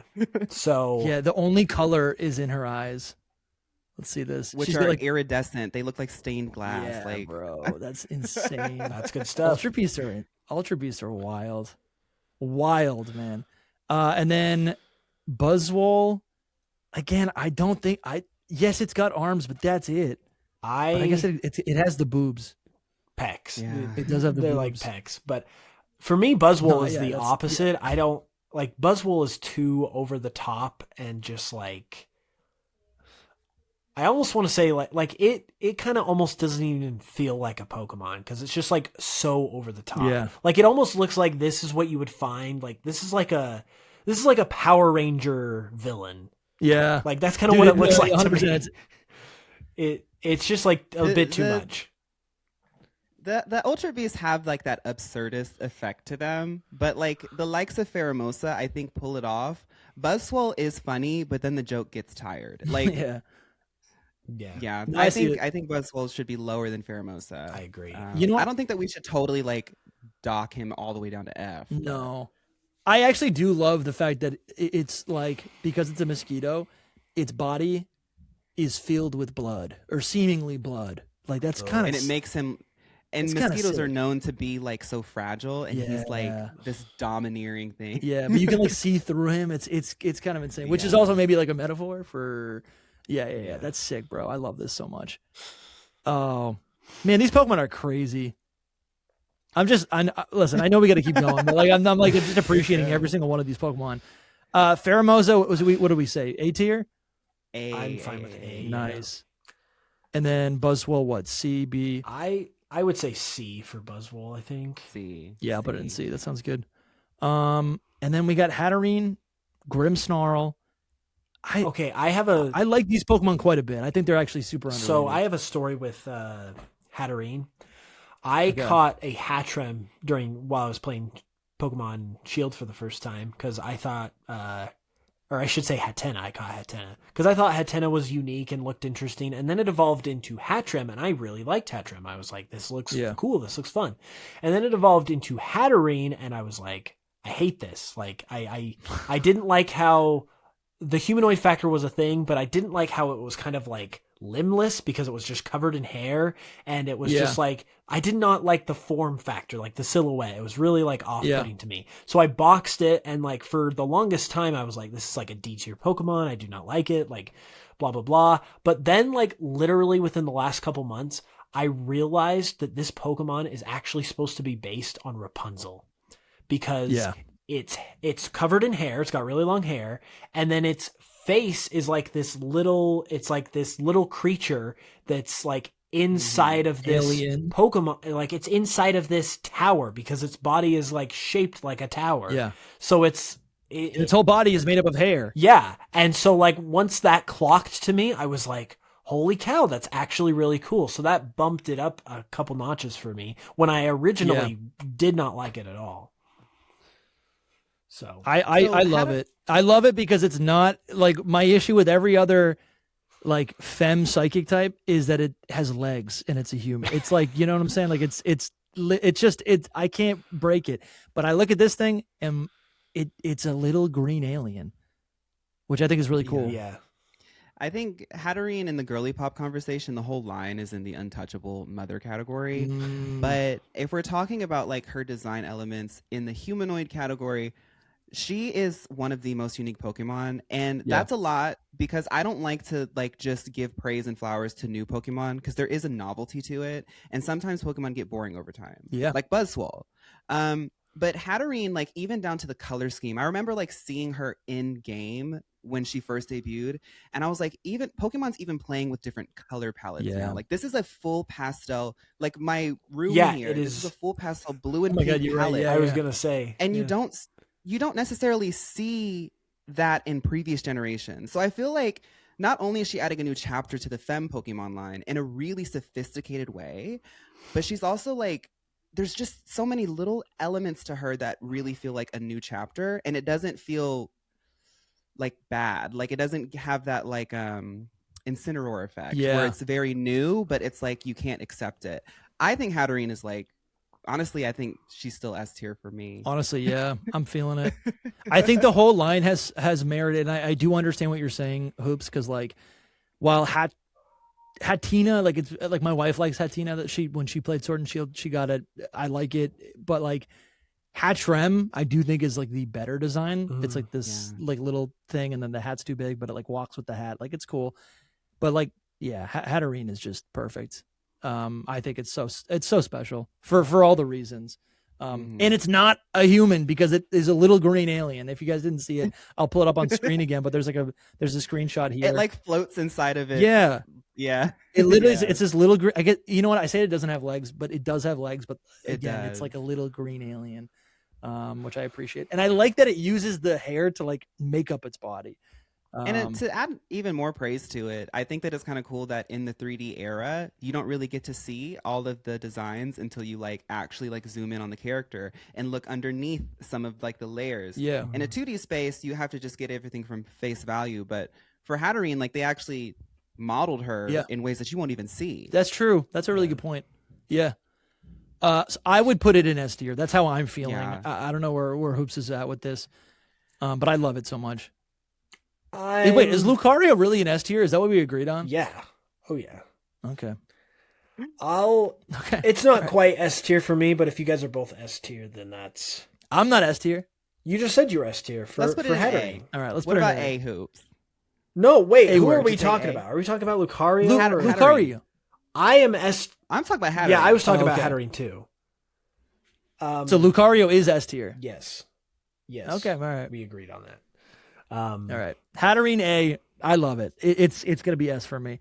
And then we got Grimmsnarl, the evil or like the grumpy version. The whole line's honestly pretty cool. I think. Morgrem is one of my favorite Pokemon of all time. Yeah, he's awesome. See, I kind of had a similar experience with Grimmsnarl that I did to Hatterene, just like not as positive, because I also did not like this Pokemon when I first saw it, because like I was just kind of like disgusted by the whole like its body is covered in hair idea. I was like, ugh. And then it kind of like, to me, it almost didn't even feel like, it felt like more like kind of like a Final Fantasy type enemy or character versus like a Pokemon. So it was one that I had to kind of get used to, and like I'm more used to it now, but it's still not like my favorite. I would put it at like a C or maybe a D, I think.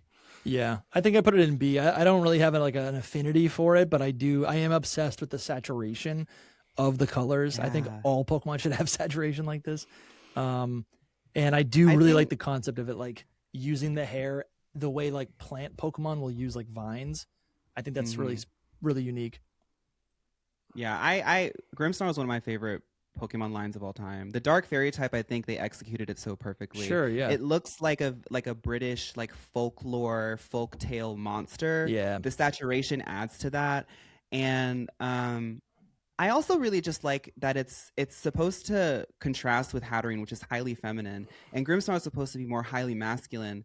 But the hair adds an element that I haven't seen before in the Pokédex. Like I go back to like how a drag artist would do this, and the concept of making an outfit that's supposed to be very masculine, made out of the textures of a hair. Like it's just, I can see a drag king like putting something so cool together, a cosplay like this Pokemon. I just love it. But I agree, I don't think it's as high as Hatterene. I'd say like B or C. This is unrelated, but like I guess I'm imagining like, I'm thinking about like this is like 20 years ago when like Lady Gaga dressed up like an all meat, and I'm like, that's kind of cool, because I'm like, that's kind of what Grimmsnarl is doing. It's taking one thing and it's being like, I'm pretty sure Gaga's done a hairdress.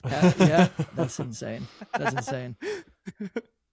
Anyways, it's cool. I guess I don't really think or consider it humanoid again, because it is so fantastical, and it's like a gremlin or whatever. It's more, it's kind of like an ogre type. Type thing. It's not. Yeah. So, where are we putting him? C? What did we say? Where did I even put it?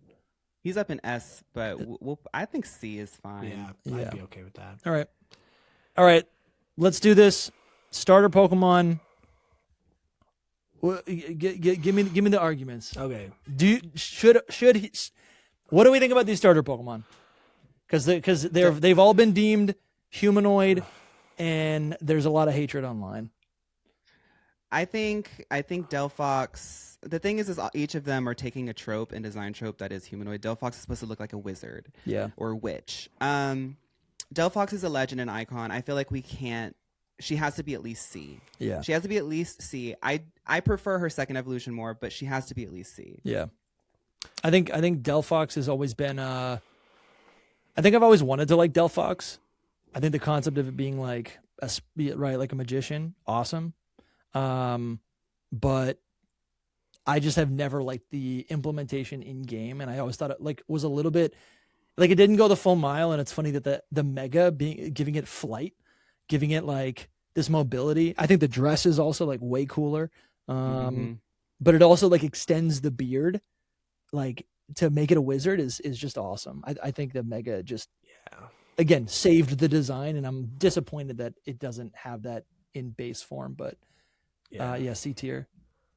I would be okay with C tier, because like you said, like for me, the Mega saved this Pokemon so much, because the base form is just not really my thing.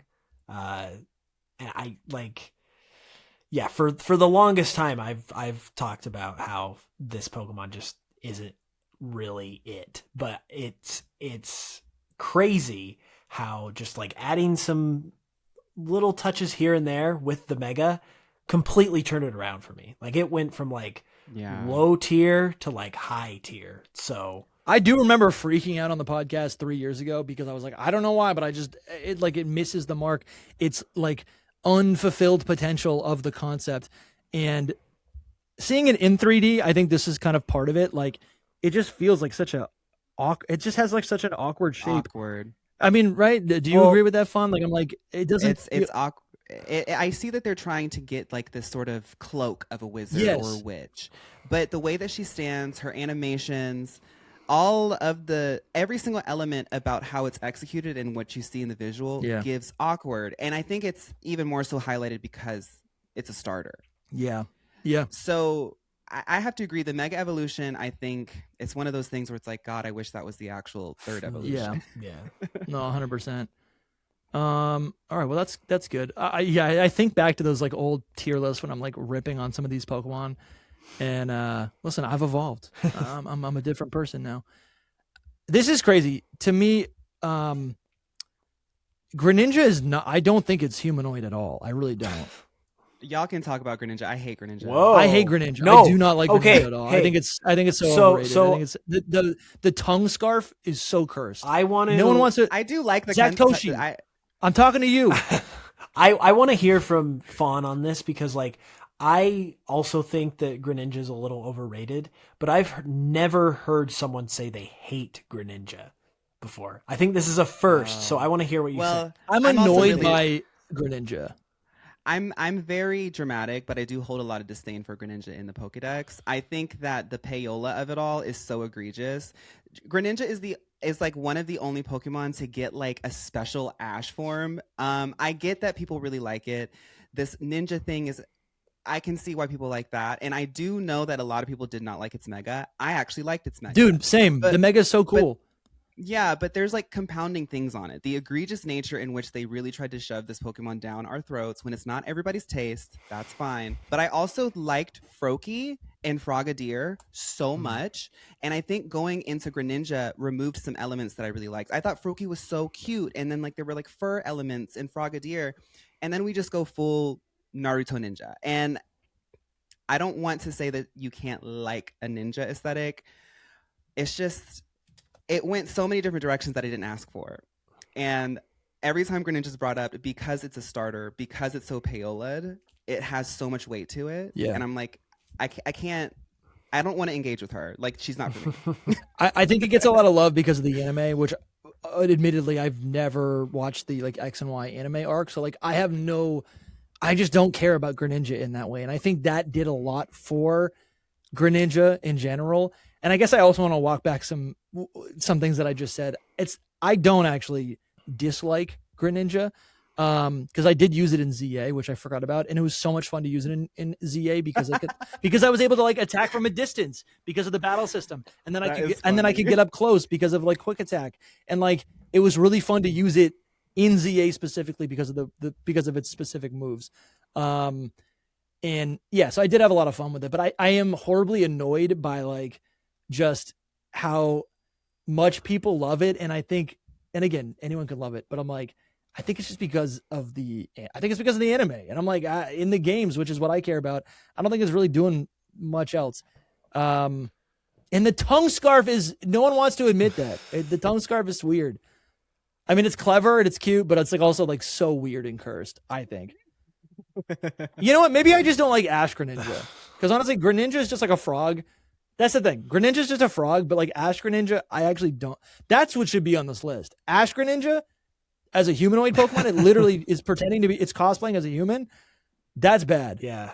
No. I would agree that in post, add Ash Greninja to the, we need to do that. To the not human. Yeah. What were you going to say? I was just going to say, I agree that like Ash Greninja is taking it a little too far. But even though it's not my favorite, I think it's overrated. I can still like acknowledge the goodness of it. So like personally, I would say it's, especially as a humanoid, because I do think like it does a good job of balancing the humanoid factor. So I would give it an A tier. I still think it's good enough to get there, but I do concede, or I do agree, I should say, that it feels a little overrated. Like I think there's a lot of other Pokemon that are just cooler and also do like humanoid stuff better. So I just think it's overrated, but Greninja's cool. Greninja's fine. To me, it's like a C tier. I'm like, okay, cool. Greninja. You know what? Also, it can't be. Come on, you got to put it in V. It has like the thin. It's also like, I actually like how thin it's like. I guess it's like limbs are, like it's very thin, like a frog, which I do like again. And again, that just prevents it from being a human to me. I'm like, it's not at all. It's an animal. Anyways, okay. I don't even know what I'm arguing against. I don't even know what I'm arguing for. You know what? Charizard needs to be appreciated more. Greninja is the new Charizard, and I'm sick of hearing about Greninja. I think that's what it is. Because it's fine. Hey, that's actually that's a take that Greninja's fine. But Greninja's fine. All right, let's talk about Decidueye. Hoops, you like Decidueye. Yes, I love Decidueye. Okay. I don't know. I don't even think it should be on this. I think it should be a not humanoid. I don't think it's a humanoid Pokemon because it's very owl-like. If you look up the stilt owl, which it's actually based on, like, I feel like it looks very much like that. And I feel like part of why maybe some people think it looks humanoid is because of the long legs. And it comes from this owl that has long legs. So, I do acknowledge like some of what you say, Dusty, like it's got the hoodie, it's got the little fingers for the feathers.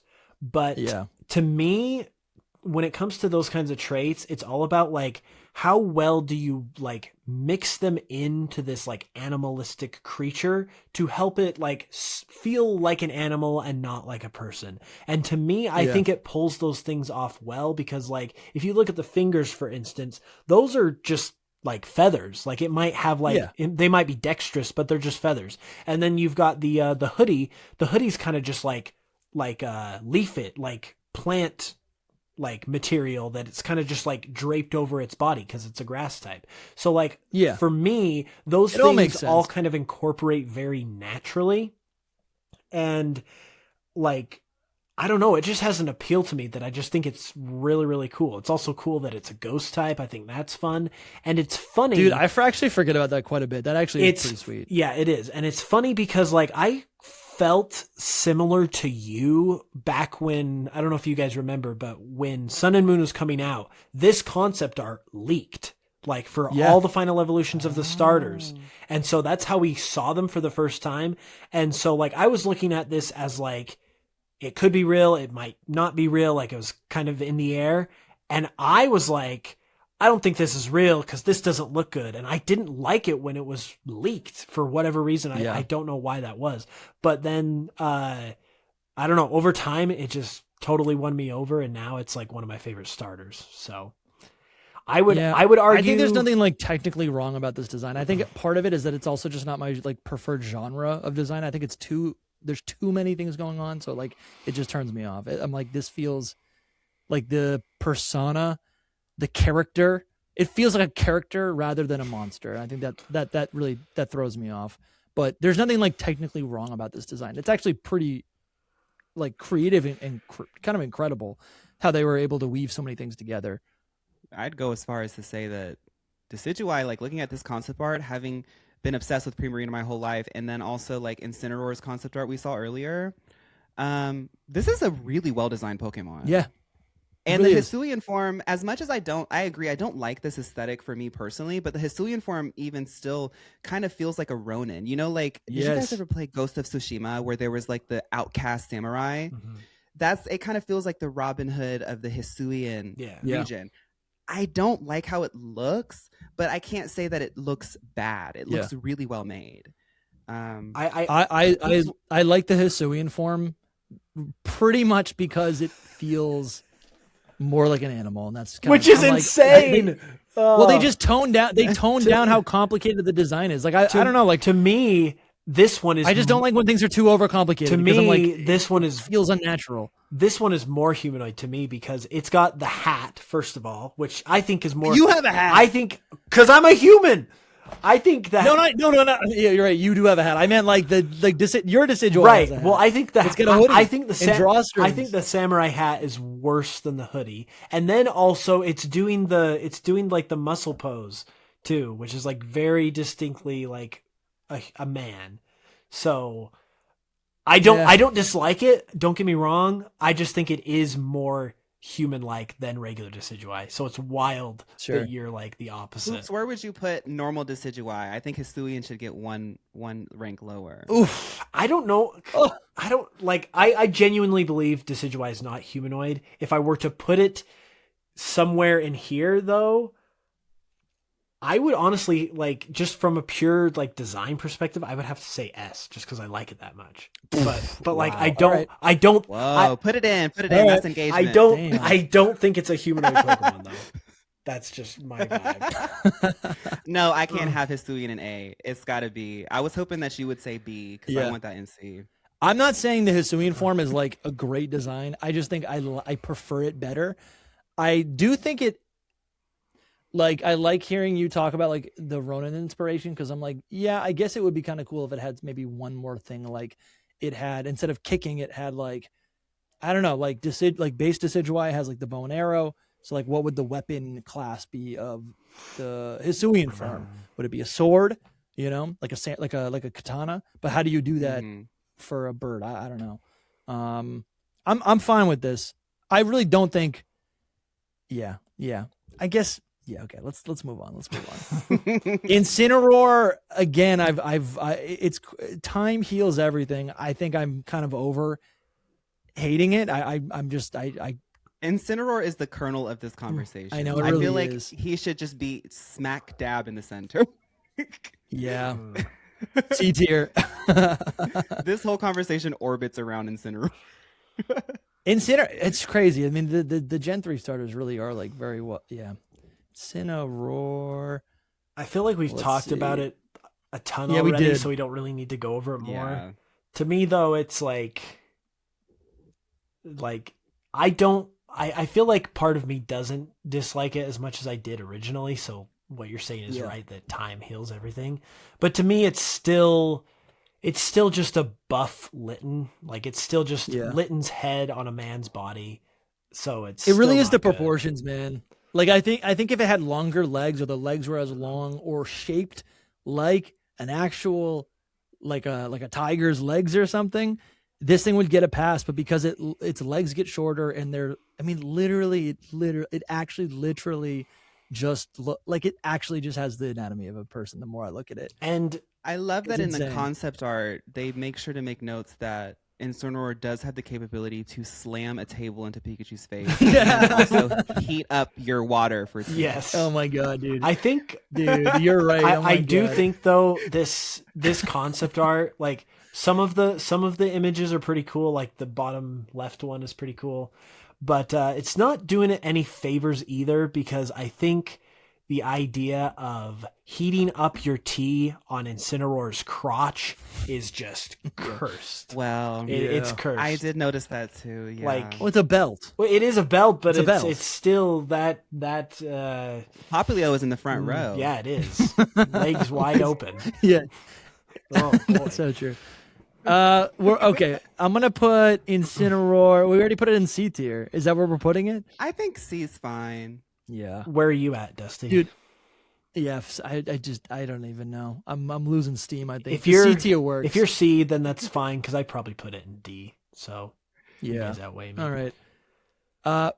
Fawn, what do you think about Primarina? Because I kind of had a little bit of a. I've realized kind of the beauty of this whole line. I picked Popplio originally. I did a thing with my two friends where each of us had to pick one of the starters, but we couldn't overlap. So I picked Popplio. And I guess I used it through the whole game, but I guess I just never really had like an attachment to it. But I've since really started to appreciate this whole line. So Primarina to me is really important because I know that Delphox came before her, but I do think that if you look at all the starters historically, Primarina is literally the daughter of Chikorita. Like she is the high femme starter. And we hadn't had that in years. Yeah. I think like the concept of having this like mermaid siren is really cool. Yeah. Her having a starter that has so many elements of singing involved, because as somebody who really gets into the cutesy Pokemon, Jigglypuff and all the ones that sing and stuff like that, I often feel like that's like a gimmick for early game and then they just drop it. So it's kind of cool that Primarina kind of officiated it, and then later on we get the likes of Skeledirge and stuff. I think Primarina is in an untouchable category. In terms of the humanoid, I'm confused because I still see her as a mermaid. And I don't know if mermaids are fish or women or both or men, they, thems, who knows. But they're mythological creatures. Yeah. I still think that I love the design of Primarina. obviously she's really feminine. Obviously that really resonates with me. But I think like she stands alone as a starter. Yeah. Like from all the other designs, even the other feminine designs, like she has such a cool look. Yeah. I think, okay. I might be over intellectualizing this, but I feel like something that this might be unrelated, but something that all of the starter Pokemon have is that they can travel on land or on water. Like if they're a water type starter, they're going to be able to be as mobile on land as they are in water. And something that was always in the back of my mind is that like I thought it was weird that Primarina, because it's a mermaid, like I'm like, okay, it's a fish. It can't really do anything on land, which isn't totally true because it's a seal, so it could just like flop around. But that is something that I think always knocked it down a couple pegs in my like cool book, because I'm like, it's like a Magikarp. I'm like, it can't really get around on land, which is like you're playing most of the game on land. Is any of that resonating with you guys? Because I do think that's kind of like something that's like a little bit unspoken. So that's actually like if Goldeen was your starter, you're like, okay, well, how does this make any sense? It's a fish. Yeah. So like one of the two major things about it that bring it down a notch is one of them is the fact that like it can be on land, but if you look at it in like Pokemon Camp or Pokemon, just anywhere where you can have your Pokemon out and like walking around. Interesting. Cool, I thought like it kind of has to drag itself with its arms, which to me just feels really awkward and unusual. Yeah. So for me, it's like if this Pokemon was in the water and it was water like centric, I would think so much more highly of it, but watching it having to like drag itself across the ground is just really kind of awkward to me. And then it takes away from the glamour a little bit. Yeah. And then like, I really think this is something that I've often thought about. And then I guess I'm trying to make like a larger, not a point, but I think something else that I think is, oh, you can finish your thought. I'm sorry. Oh, I was just going to finish it with, this is much less of a humanoid Pokemon than a lot of these Pokemon, so I don't know if that gets it like points or not, but it did also feel a bit unusual that like it's very much a seal, but then it also very much has like human hair.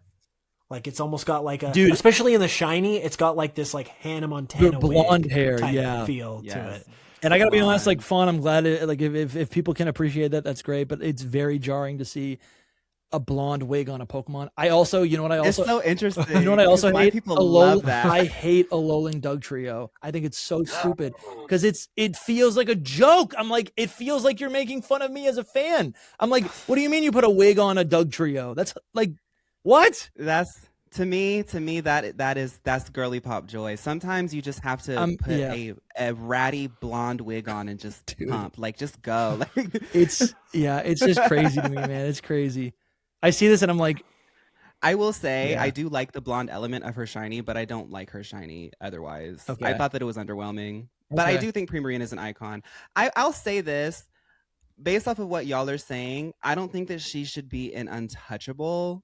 I think if I was doing a girly pop ranking, which I'm pretty sure I have, she was like high tier for me, like top.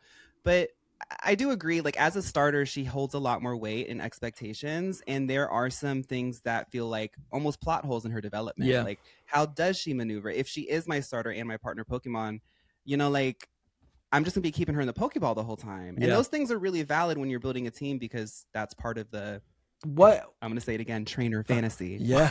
What I would have suggested for Primarina is, instead of having it like just kind of drag itself across the ground, I think it would have been better if it would have like floated as if it's like swimming, because it's not necessarily a stretch for it to like, it's not, it's a fairy type. Yeah, it's a fairy type, and it's also like what am I trying to say? I guess I don't love that it would be floating, because like when a Goldeen is floating around, I'm like, that feels like it's breaking immersion. Well, but it is a fairy type. Well, so like maybe, what I'm thinking is like it's already a seal, so it's already believable that it can like be outside of land. But if you like use the fairy type to allow it to kind of just like float around as if it's swimming in the water, that would obviously give it way more like movement ability, and it would also let it be like more graceful, which is kind of like the point of its design. Or even like the bubble the arias, like maybe that it could like maybe it could have like frubbles that like kind of lift itself up, right? Like when it's singing it, or I don't know. Yeah, and I know people feel differently about this, but like for me, I recognize that Pokemon is just a video game, so like while I do what are you what? Let me finish my thought. While I do want I don't know what I'm trying to say. Like I don't want them to go completely off the rails, but I'm also fine if they do stuff like let water types just kind of like float around. Let's like we don't have to be so rigid in reality to like constrict ourselves that way, because it's like Pokemon's already like fantastical. Like if they want to float around, let them float around. Like it's not a big deal. So I guess I also wanted to point up like Milotic. Like Milotic, people love it. Yeah. Because it is not a starter and it feels like a special like it's like a dragon serpent. Yeah, it's actually kind of reward. It's actually kind of crazy, but if you put Primarina, because like Primarina feels, I don't know, it feels like it's mixed in terms of people's opinions on it. But if you put it in Milotic's position, where it's just this like really cool, like normal water type Pokemon, I think it would be like almost as loved as Milotic. She'd be like Lapras. Yeah, right. Yes, dude. Yes. Yeah, absolutely. Because I think the design of Primarina is good, but I do think there are, the fact that it's a starter, that literally is part of I don't want to say problem, but like the disconnect between like a lot of fans, right? And I guess I also want to say like, definitely go check out Fawn's videos in his defense of an appreciation for Chikorita, because I love Chikorita, Bayleaf. But I think there are like even like battle mechanical things, like the fact that Chikorita is not good in its debut generation, I do think contributes to the dislike of Chikorita, right? Because now that Chikorita is like undefeated, like now that it has its like broken ability, people are like, oh, I love Chikorita now. People put way too much stake in like how the Pokemon. I mean, there's a reason why they put stake into why they like a Pokemon based off of its performance in the game, obviously, but that's not the objective truth of it.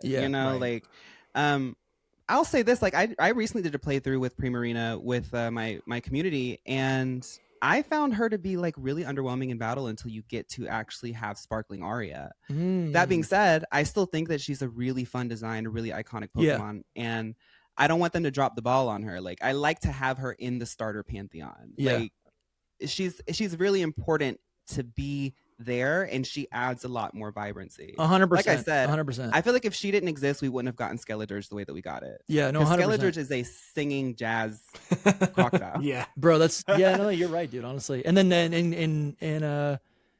and the gorilla is a drummer. He's also music based. Yeah. I think I'm just trying to make a case for like yes, there are a lot of people who like by default.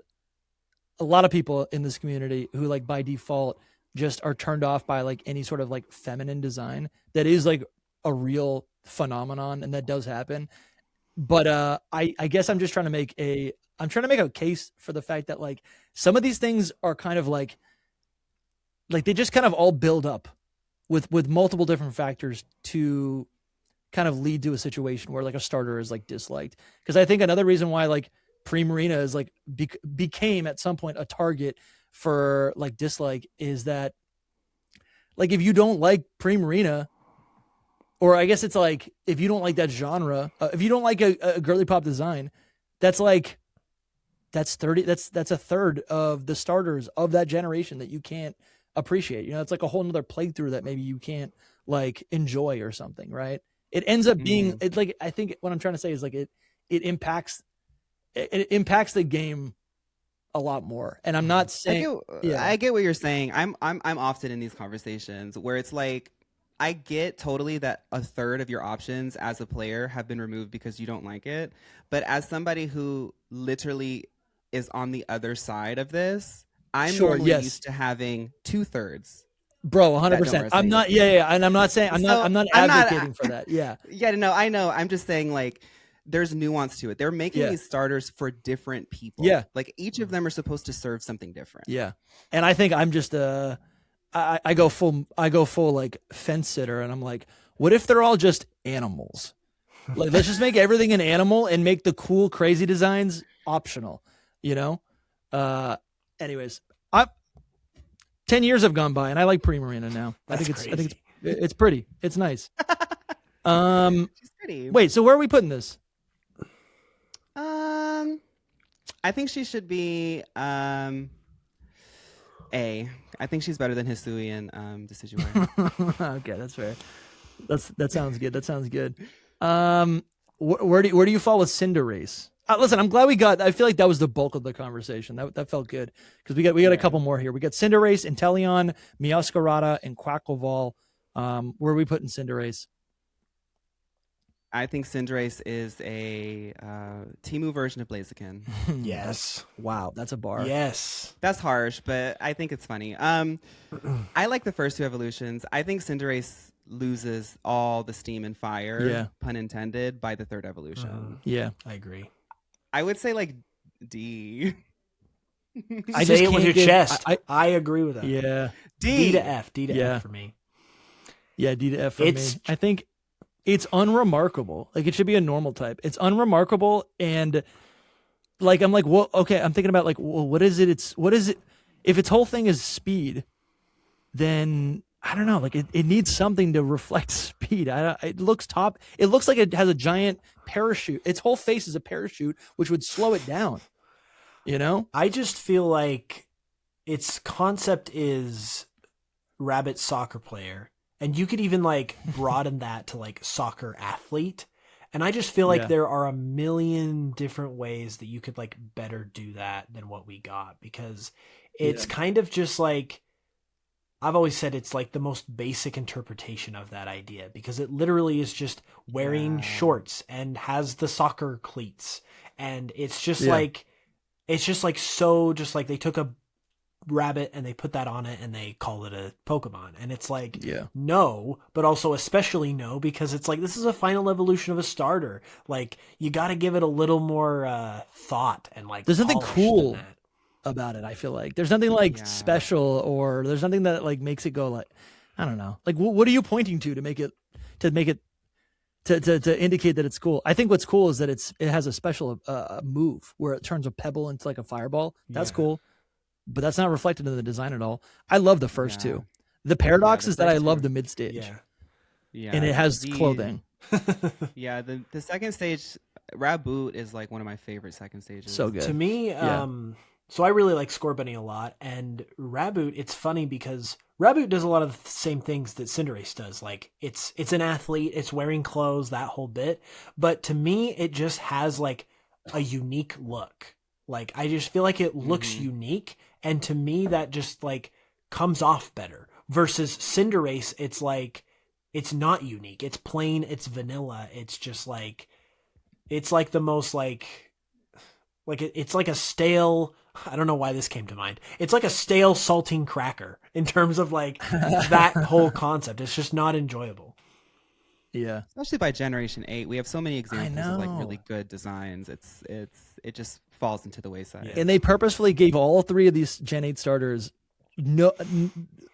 like a monotype. None of them have a secondary type. That was super disappointing. Make the design a little bit more interesting, you know? Yeah, absolutely. Crazy, dude. Put him in D. D tier. He's already there. Is he? No, now he is. He's in D tier now.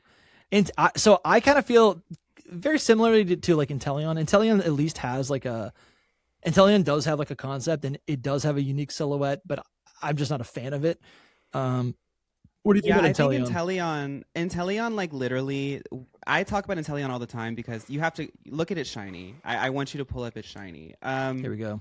It's pink. I know it is. I talk about it all the time because, yes, it's pink.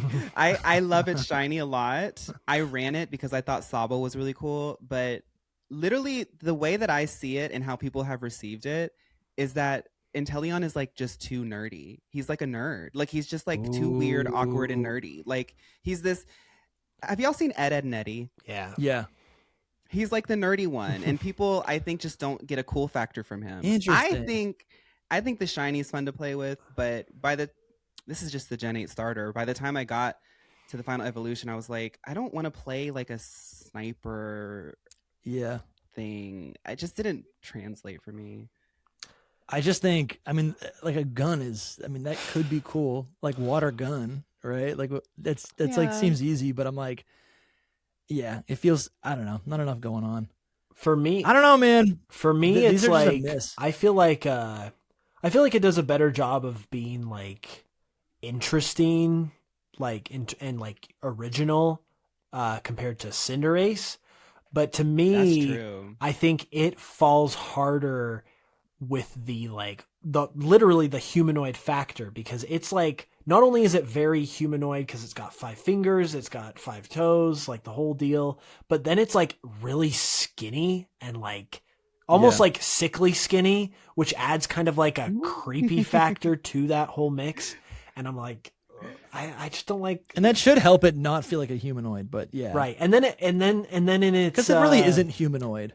Its idle pose where it's just got like its hand on its hip. That I just like, that makes it feel even more humanoid. And I'm like, I don't want my lizard friend being able to like do this. Like, I like that Sobble had weird like stick hands and feet and cried all the time, and he was a weirdo and he had a giant head, and I thought he was gonna evolve into this like lizard monster. But he turned into James Bond, and not a fan. I do think not a fan. I think Inteleon honestly it has to be higher than Cinderace. I think, hot take, but I think Inteleon is the best of the 3 in Gen 8. Okay. But I think Gen 8 in general is not high ranking out of all the generations. I always flip back and forth between which one I think is the best, and it's kind of sad because I think I would actually agree that Inteleon is probably the best. But like, no, Rillaboom is so good, man. Look at Rillaboom. let me. I'm about to get into Rillaboom, because like, I think Inteleon is the best because it's got something going for it. Like, it's a James Bond lizard. Like, that's something. However, I really do not like it for all the reasons I just mentioned. With like the humanoid factor. But then like, I still think it's the best because if you compare it to something like Rillaboom doesn't really do a whole lot wrong. But the problem for me is that Rillaboom doesn't really do much of anything. Like, to me, it feels very plain, especially for a final evolution of a starter. And then it's got little things like the fact that it like carries a drum around that kind of like bring it down a notch a little bit. So like, yeah, like it's so random. The Galar starters just do not bring a whole lot to the table. Like, they definitely were. It's almost as if they were designed because of their signature moves or their Gmax forms. It's like they had something there and they were like, well, let's save that for the new form that will give everyone in a year. I do really like, Fawn mentioned it, I believe. I like its hair. Like, it's got the rock star hair that's like, it's like a bunch of leaves. And then like, I love how the little like, it's supposed to be like, it's like a strand of hair. It's it looks like a music note, it's like a vine, which is cool. So like oh, it does look, I didn't even notice that. Yeah, it looks like a music note. If you look at it, it's a music note. So like, I never noticed it's got some neat stuff to it, but for the most part, it just kind of feels, to me, it feels a little bit like plain for a final starter. I feel like we've seen this before somehow, like with the shape, with the it's like a monkey, it's like Hisuian, it's like, I don't know. Inteleon is just so much more unique to me. Yes. Okay. Yes. Listen, bro, that's fair. We got Meowscarada. Dude, it's crazy that Skeledirge is not on this list because I just want to talk about it. So we got Meowscarada and Quaquaval, the Generation 9 starters. Meowscarada,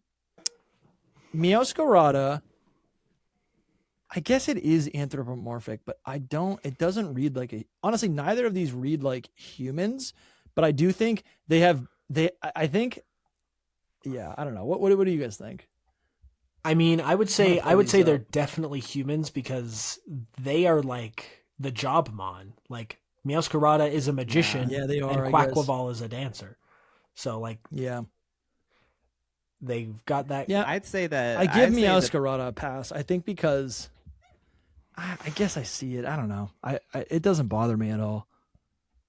I feel like the Paldean Gen 9 starters feel like we finally closed the karmic cycle of these like bipedal Pokemon.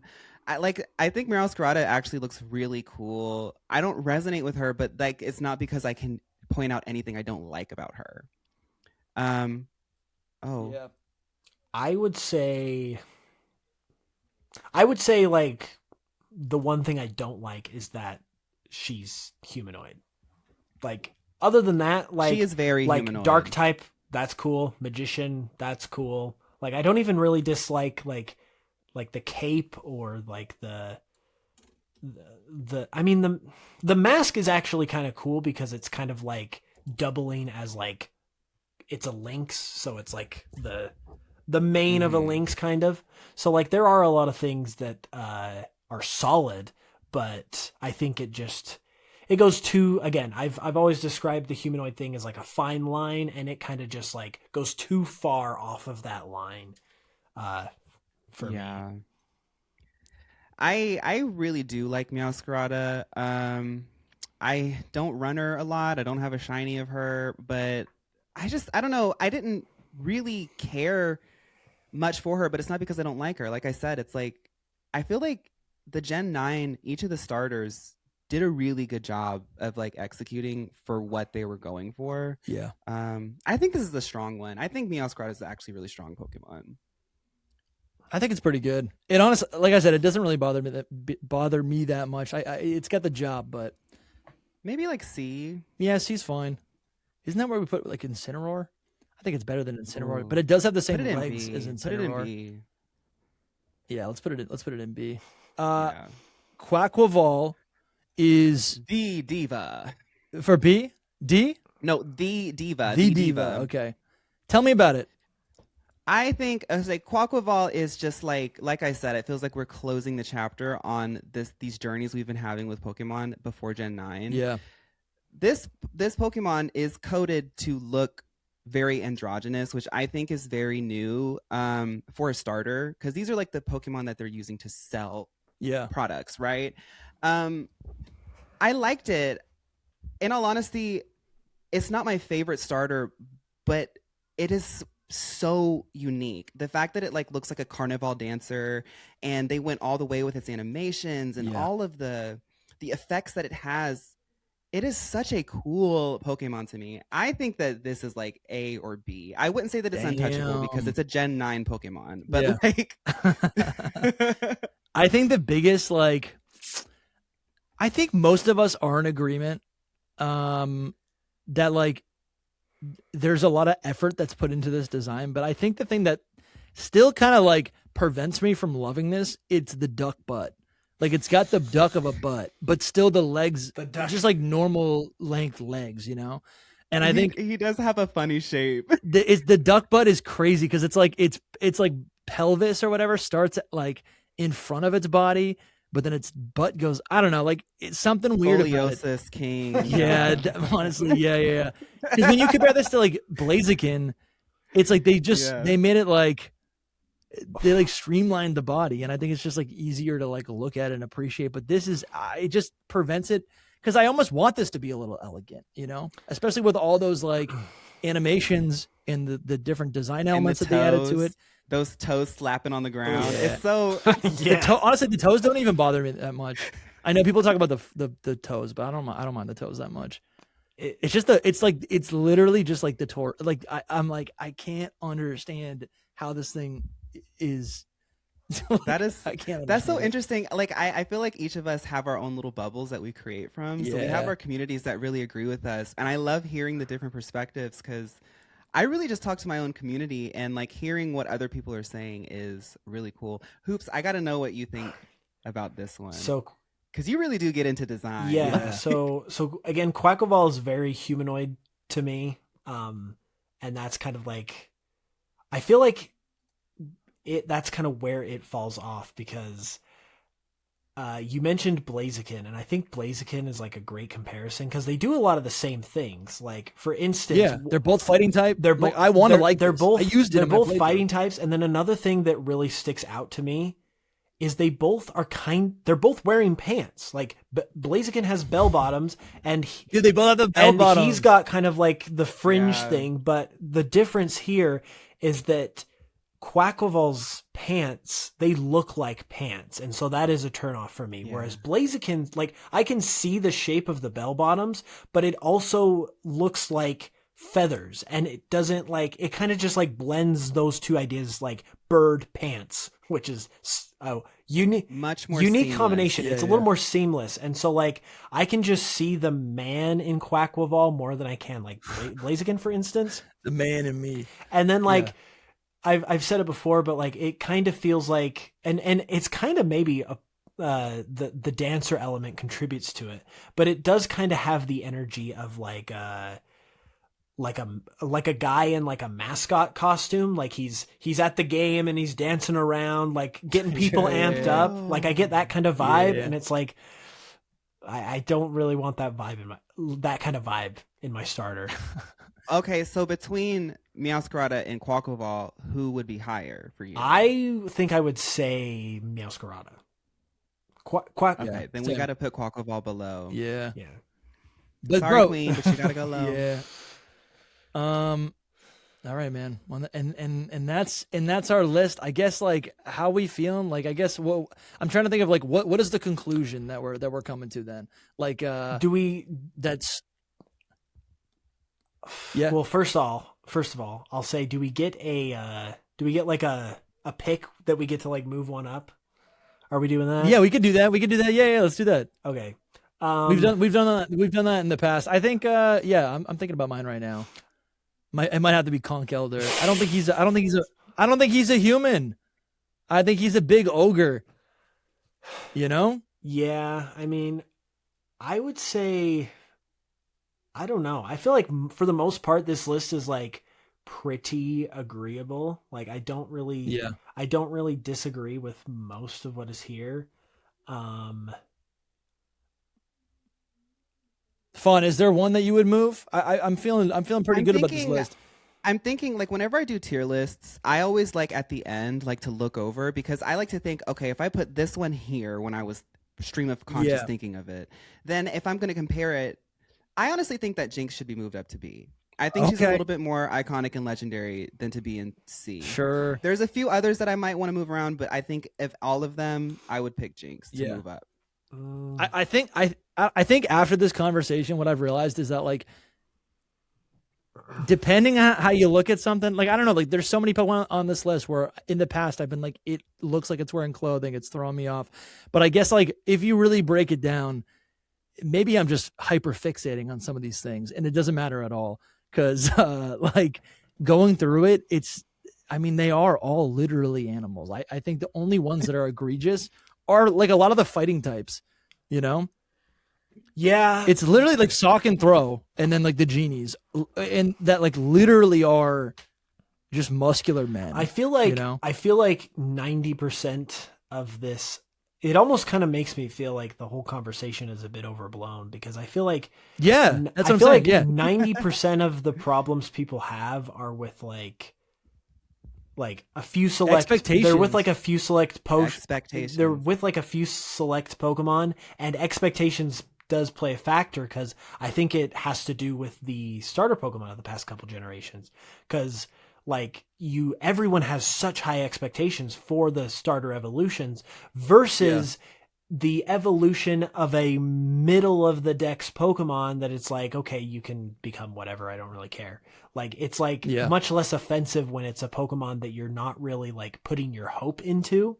So I think, and honestly, like, yes, like Cinderace is bad, Inteleon is bad, but we've only really had like 2 generations of those kinds of Pokemon, maybe 3 if you count Gen 7. But that's like 8 or 9 Pokemon out of 1,000. Like, it's really a pretty non-issue. It's just kind of like the Pokemon, it's happening with the Pokemon that we like the most and anticipate the most. Yeah. So it becomes a whole drawn out thing. But overall, I think a lot of these Pokemon pull it off pretty well, and I don't dislike the concept at all, as long as As long as it's not too much of a man, I'm good with it. And I feel like I feel like honestly, I feel like most of this list is I'm totally cool with, but I think I do want to move Greninja up just a bit, even though I don't care much about Greninja.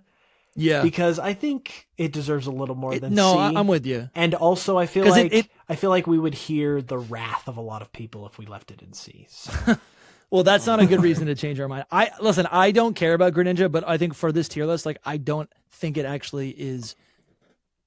I don't think it's actually.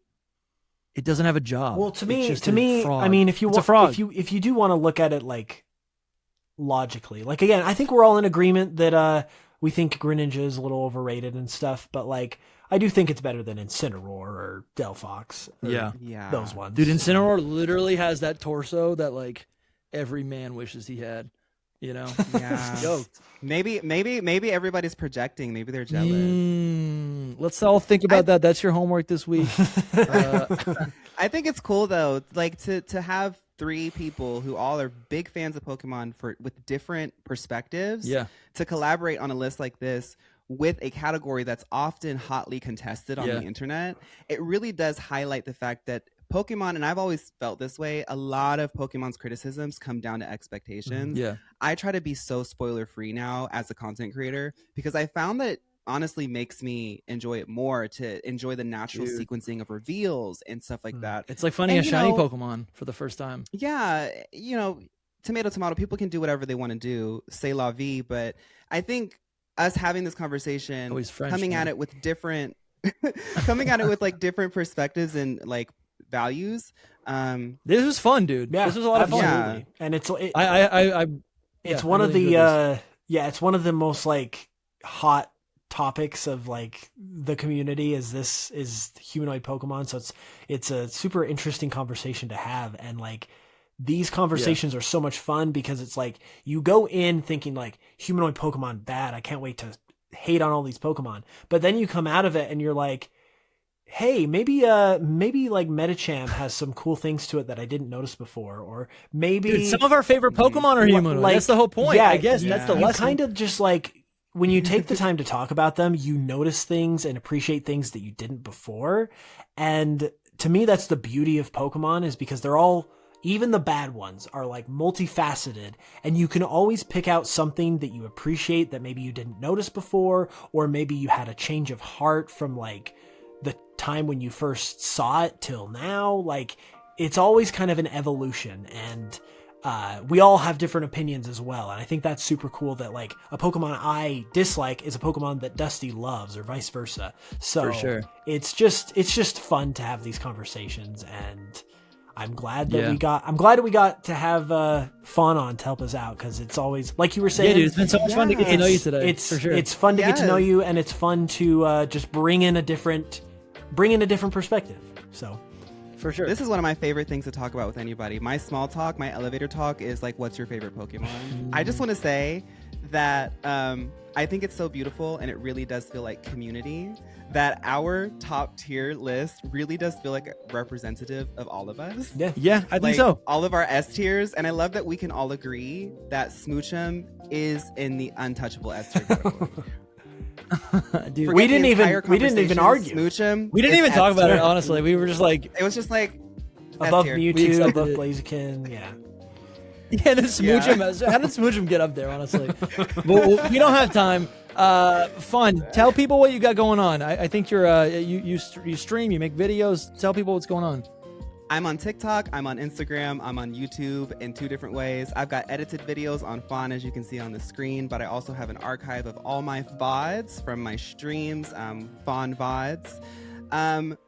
I make a lot of short form media, I stream, I make videos. I really just lean into whatever creative outlet that speaks to me at the time. Right now I'm streaming a lot, but literally next week, honestly, the leg conversation had me really inspired. So if my ADHD hits the right way, I might be making a leg video. Bro, can't wait for that. That's gonna be a banger. Just Google Fawn and you'll see me yapping about something to do with Pokemon or video games. Yeah, and I think I pray to God that Pombon stays on all four. I think Yes. we can all really hope for that. Thank you guys so much for watching. If you want to keep watching, we do have a whole additional podcast available for members on YouTube and on Patreon. That was an entire conversation about, I don't even know what we were talking about, a lot of stuff with Fawn. That was so much fun. Links are in the description to sign up, $5 a month, and you get access to that, plus like 100 other videos that you could binge this week. Thank you guys so much for watching, and we'll talk to you soon. Hope to have Fawn on again. Yes. Thank you guys. And let us know what you think in the comments. Yeah. We'll see you guys. Bye. Bye-bye.